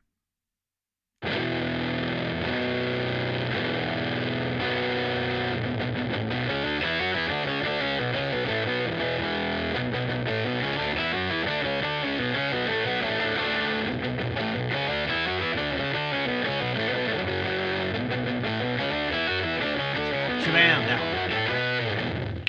Shabam. Right. Righty then. So as we were saying, Van Halen 2, right out of the gate, you get more Michael Anthony bass in the mix. You start out with a flanger on You're No Good, which was hit for Linda Ronstadt, and you had their producer going, you know, we want you to do this song. This will be a hit. And I think Alex definitely was sort of begrudging about it, among others in the band. But I think it was sort of a little business trade-off thing. There was we want to make money for the songwriter. It's not Linda Ronstadt's song, but it's going on. I presume she was also on Warner Brothers Records, and they were trying to get more, money for whoever owned the publishing, but also wanted Van Halen to sell more records. I know they had toured a bunch, come back, and they had a very short amount of time to make number 2. They had less money to make number 2. They did it all in about a week. Eddie said he kind of had to get everyone calmed down from party mode, from being on tour, and like really, really, really, really practice and get the songs ready. I noticed on this, I think it's on You're No Good, he does what I can only call the rubber band noise, or the rubber band move, and it's when the guitar sounds like there's a note that gets stretched really tight and then let go really fast, like boo, and it's like when you hear like a note get bent and then it's tapped up here like a kind of a thing. That would be like Zakk Wylde do that to Death Later, and a lot of guys will do it to Death Later, but for Eddie, like I heard it on a couple of solos, I think on this record and the first record, just as its own thing. But on that particular solo for You're No Good, I don't know why I pointed over there, because that's where my notes are. It was like 6 times in a row. Like he's really doing, but in a lot of different ways besides what I just did. Like the reason why he's a genius is that dumb little thing I just did. He makes it sound entertaining and then flips it around backwards and does it in different ways in different places on the neck, so it's not the same every single time. But you also hear that's a move that you hear on Night Prowler by AC/DC. It's a much more sort of pedestrian way to do it, but they don't use it 15 times in one solo like Eddie knows how to do and make it exciting every single time. So I wanted to mention that I guess there's another Ronstadt connection in that what's the Could This Be Magic? Is that on Women and Children? Yes. Yeah. So Eddie meets this woman named Nicolette, who is a session singer for Linda Ronstadt's album, and he goes and does a little guitar tracking for her for free on her solo album just titled Nicolette. And so as a favor, to return that favor, because he's uncredited on it, and David Lee Roth wasn't happy about him doing it, she came and did some vocal harmonies on like Could This Be Magic or something, or I have it written down in here somewhere towards the end, and I'll bring it back up. But that sets a precedent for the band being unhappy with people doing extra stuff that's not Van Halen, and therefore Eddie does not get paid or get credit when he does the solo for Beat It with Michael Jackson, and he doesn't tell David Lee Roth. David finds out about it when he hears some teenagers in a 7-Eleven parking lot listening to it on a boombox talking about the fact that it's Eddie Van Halen. That's another episode. Wow. I did not know that. I knew I was going to learn a lot by doing this. I wanted to get into the pre-chorus on I think it's You're No Good or the second track on this. I listened to so much Van Halen back to back. Dance the Night Away. Well, it's the rhythm move, the offset bass hits the bump bump bump while the vocal is doing something straight, and the rhythm section's doing this stuttered thing that is not super in your face, but it will get super in your face when they do it in Unchained on Fair Warning, like in a sci-fi dress. Dun, dun, dun, dun, dun, dun, dun, dun. They try it out for the first time on this record, I think, is the first time I've heard them do that, but they do it in a more of a subtle way, and it's just kind of like Michael Anthony's bass. And not the whole band go, yeah, let's do that for real and make it the lead into the chorus, you know. Again, little things Van Halen are doing at the beginning that they're just gonna maximize later. Like, oh, that's our thing. Let's really make it pop. You know, let's do that thing we did before. Dance the Night Away has those really cool high-pitched arpeggios on the guitar on the little boom ba da da da dun dun dun. And I think it's another thing that doesn't get talked about enough, and I'm gonna make sort of a leap in logic or timeline connection here. I mean, I think some of that stuff might have come from Chet Atkins or Les Paul. It's another thing that goes into the orchestration aspect of Eddie's playing. He's not just playing chords and then ripping leads and then playing chords and ripping leads. He's creating these textures and these high-pitched like string parts that people like Chet Atkins and Les Paul did all the time in their own work. We think of those players and we instantly think of like finger picking down here, but on little country things. But they also both did a lot of really high up on the neck, you know, picking and arpeggios and things that they played like complex chord inversions and stuff. I mean, I only say this because I tried to watch one of Chet Atkins' instructional videos one time that I found at the library. I'm like, I'll learn something. No, I won't. No, I fucking won't. Because this is too complicated. And he's just sitting there going, and then you play the AD add 9 flat 7 here. And then I move to the diminished, you know, the diminished ninth. And then I move. That was his instructional video. It was insane. There's no tablature. There's no notation. There's no explanation of what that chord means. He's taking for granted that you're a musician's musician and you're watching him explain this because, anyways. But I don't see that in other metal players, unless it's in the classic rock players. I don't see it in Jimmy Page. I don't see it in Clapton. I don't see it in people that came after Eddie either. Really. Not often enough. But those things, those high-pitched sort of guitar orchestrationally things, it's different than when Brian May would sort of orchestrate guitar parts to sound more like string parts. I think that was a lot more harmonies and stacked guitar overdubs, and Eddie was just doing it filling all this space by himself. That's another element of his awareness of how much room there is in the mix to do something without detracting from the lead vocal and having his own space and making use of that space, you know, differently in different breaks in the songs. Yeah, and that's definitely from his background with his dad and stuff, because you know, like the swing and the swing music and jazz big band music is all about that. It's filling the pockets, you know what I mean, and dancing around each other, not walking all over each other, but filling the space and still doing it in a way that people can dance to. Yeah, amazing. Exactly. It's funny that you talked about that do do do do do do, because it almost sounds like steel drums or something in that song. Yeah. Like, I wondered what that was. I'm like, do they have steel drums in there? Is that a keyboard? Like, I didn't, like, I'm like, what is that? I'm like, angelic no, that's sounding. his guitar. I'm like, what? Yeah.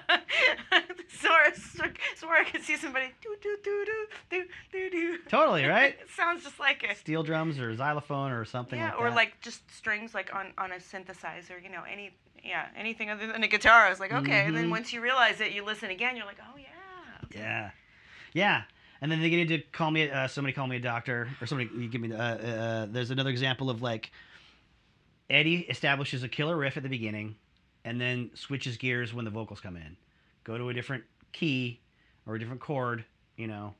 Don't take me to music school, anybody, but like, sounds like they shift into another key for the vocals to come in, and then that intro riff comes back in the chorus for Dave to sort of sing something sustained over the top of. There's a lot of that give and take with when Eddie gets really rhythmic, Dave gets pretty smooth and sings like longer notes and more legato, and then when they flip it, that's when Dave's like rapid fire. Sometimes Dave's rapid fire over Eddie being more simple, but Alex is kind of going to town. Whatever it is, like, Dave holds his own. He gets too much credit for some things and not enough credit for other things, I think. Dave holds his own really well in this little combo of hyperactive players and very percussive players too. But a lot of it is percussive, even if it is busy. Even if what Eddie and Alex are doing is very busy, they're not ripping into the area where the human voice needs to live, in the mix. I also have to say, oh, yes, Bottoms Up has a guitar move that people love to copy, after this happened with Eddie. And it's not even a lick. It's the playing, like bringing the volume down, playing something kind of a little more intricate, and then letting the last bit of the riff ring while you turn the volume back up so it swells into what the next part of the song is, which Zakk Wylde loves to do on, some of his stuff with Ozzy, whatever. There's also, there's another, I'll save it for, there's another volume swell trick, and I think it might be on the next record. But another thing I noticed this time around, listening critically, a lot of cool volume swell tricks from Eddie, not just the typical most people will do with like high notes, and some delay and some echo and make little dolphin-y whale noises or whatever. He doesn't even go in, even when he's doing stuff special effects wise, he's not as typical as everybody else. He's always more inventive even with that.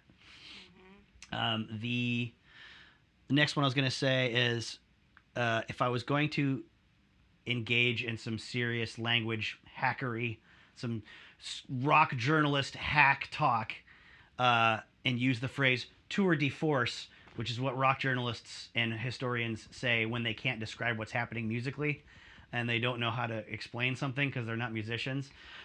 It's definitely Light Up the Sky is one I put in that category. It is super athletic.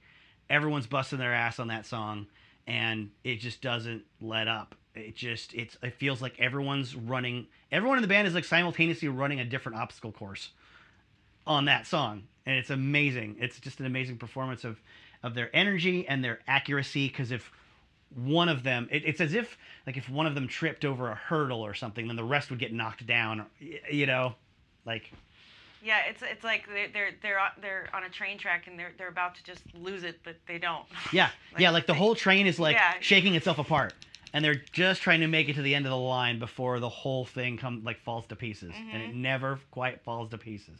But just on the verge. It's like it's like seeing a martial arts scene in a train car, but there's a bomb under the train that they don't know about, but you know about it, and you're watching like the seconds tick away on the bomb, and you're freaking out. That's how that song feels. It's very anxiety-inducing, but rewarding when you get to the end of it. I wanted to say Spanish Fly feels to me like a very conscious sort of a choice in like, hey, you know how you've all been talking for a year about how I'm all flash and electronic guitar trickery and my effects and all my toys and my tricks. Yeah, how about if I just do it acoustically then? How about if I just lay down all the Eddie Van Halen licks on an acoustic guitar and you guys can just all go fuck yourselves, Yep. It sounds great. Sounds so good. Incredibly too. I think my impression is people tend to, in retrospect, put down Van Halen 2 as being a little bit weaker than the previous album and a bit of a slump compared to what they would kind of come back up to later. I feel it's kind of like the Monty Python's Meaning of Life in that way, in that you can be deceived by your recollection compared to the rest of the catalog. Well, that was like the weak one. until you go back and pay attention to the individual parts of it. And you go, well, that's not weak. And like, that's amazing. And that, okay, fine. Well, then I don't know. No, this is really good. Like, it doesn't get the love that it deserves, but some elements of it are a little milder. It's not as, like, they don't have to try to get your attention again. But it was surprising to me to go back and listen and be reminded, like, oh yeah, his soloing's all over this. Like, he's still flashy as hell. He's still inventive as hell. He is still, like, I mean, doing somersaults and stretching out his sort of techniques and doing exciting things. He's not coasting at all. There's just something about, I think it goes into the weaker songs are definitely the songs that aren't rockers or super catchy. Like, I mean, You're No Good, super catchy. Dance the Night Away, super catchy. Beautiful Girls, super catchy. Even though they're not aggressive songs that are intended to, like, super impress the guitarists of the audience, they're still solid and sing-alongable and memorable and every bit as Van Halen as something like Eruption or something like Unchained or something like James Crying. But I think when you do compare it to the first one, yeah, it's a little... It takes a beating a little bit, but not as much as a lot of our memories would lead us to believe. I think there was one more note I had of... oh, yeah. I think to that point, if you're gonna... I'm just gonna be unprofessional and read straight off of my notes. To that very point, I will say this to the folks that say Van Halen 2 is not as strong. I don't think it lacks for any bombasticness. It doesn't sound like Van Halen light to me until you get to Women in Love or Woman's in Love or Whammons in Love.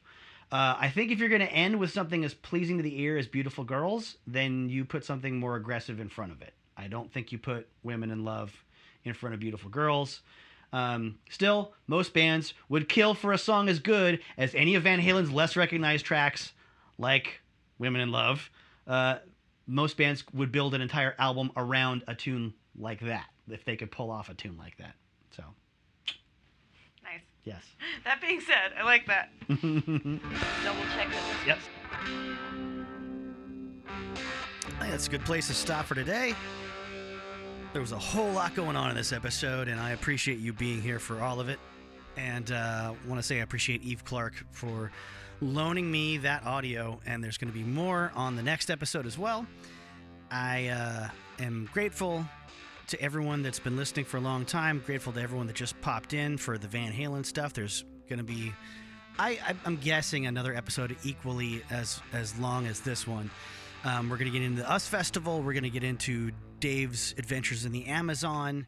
We're going to get into later Hagar stuff and Sharon stuff too, but we're going to keep doubling back on some of the early days and the wild club shows they played and some of the wacky hijinks as well as the scary violence that ensued at some of those. Please remember that you absolutely deserve to be happy and you absolutely deserve to be loved and you deserve to be able to pursue creative things that make you grow as a person. Don't ever lose sight of that. But if you go against my advice and lose sight of that, then please reach out to someone for help. In the description notes for today's episode and every episode, you will see links to ways that you can support the show financially or just follow on social medias. Also, I have a Patreon. It's $3 a month for an extra 4 hours of recorded content about the history of rock and roll, ranging from the Jurassic period all the way up through parts of the 90s. And you can take that audio, you can keep that in your pocket and hand it out to friends whenever you would like. That's just fine by me. And if there's nothing else at all that you remember tomorrow when you wake up, it should be this: rock and roll is the best. And so are you. There's wickedness attempting to completely cover this nation in perversion and seductive, seducing spirits. I have never seen more images of more mermaids and water people in my life. That's a division in the kingdom of darkness, and they're highly technologically advanced.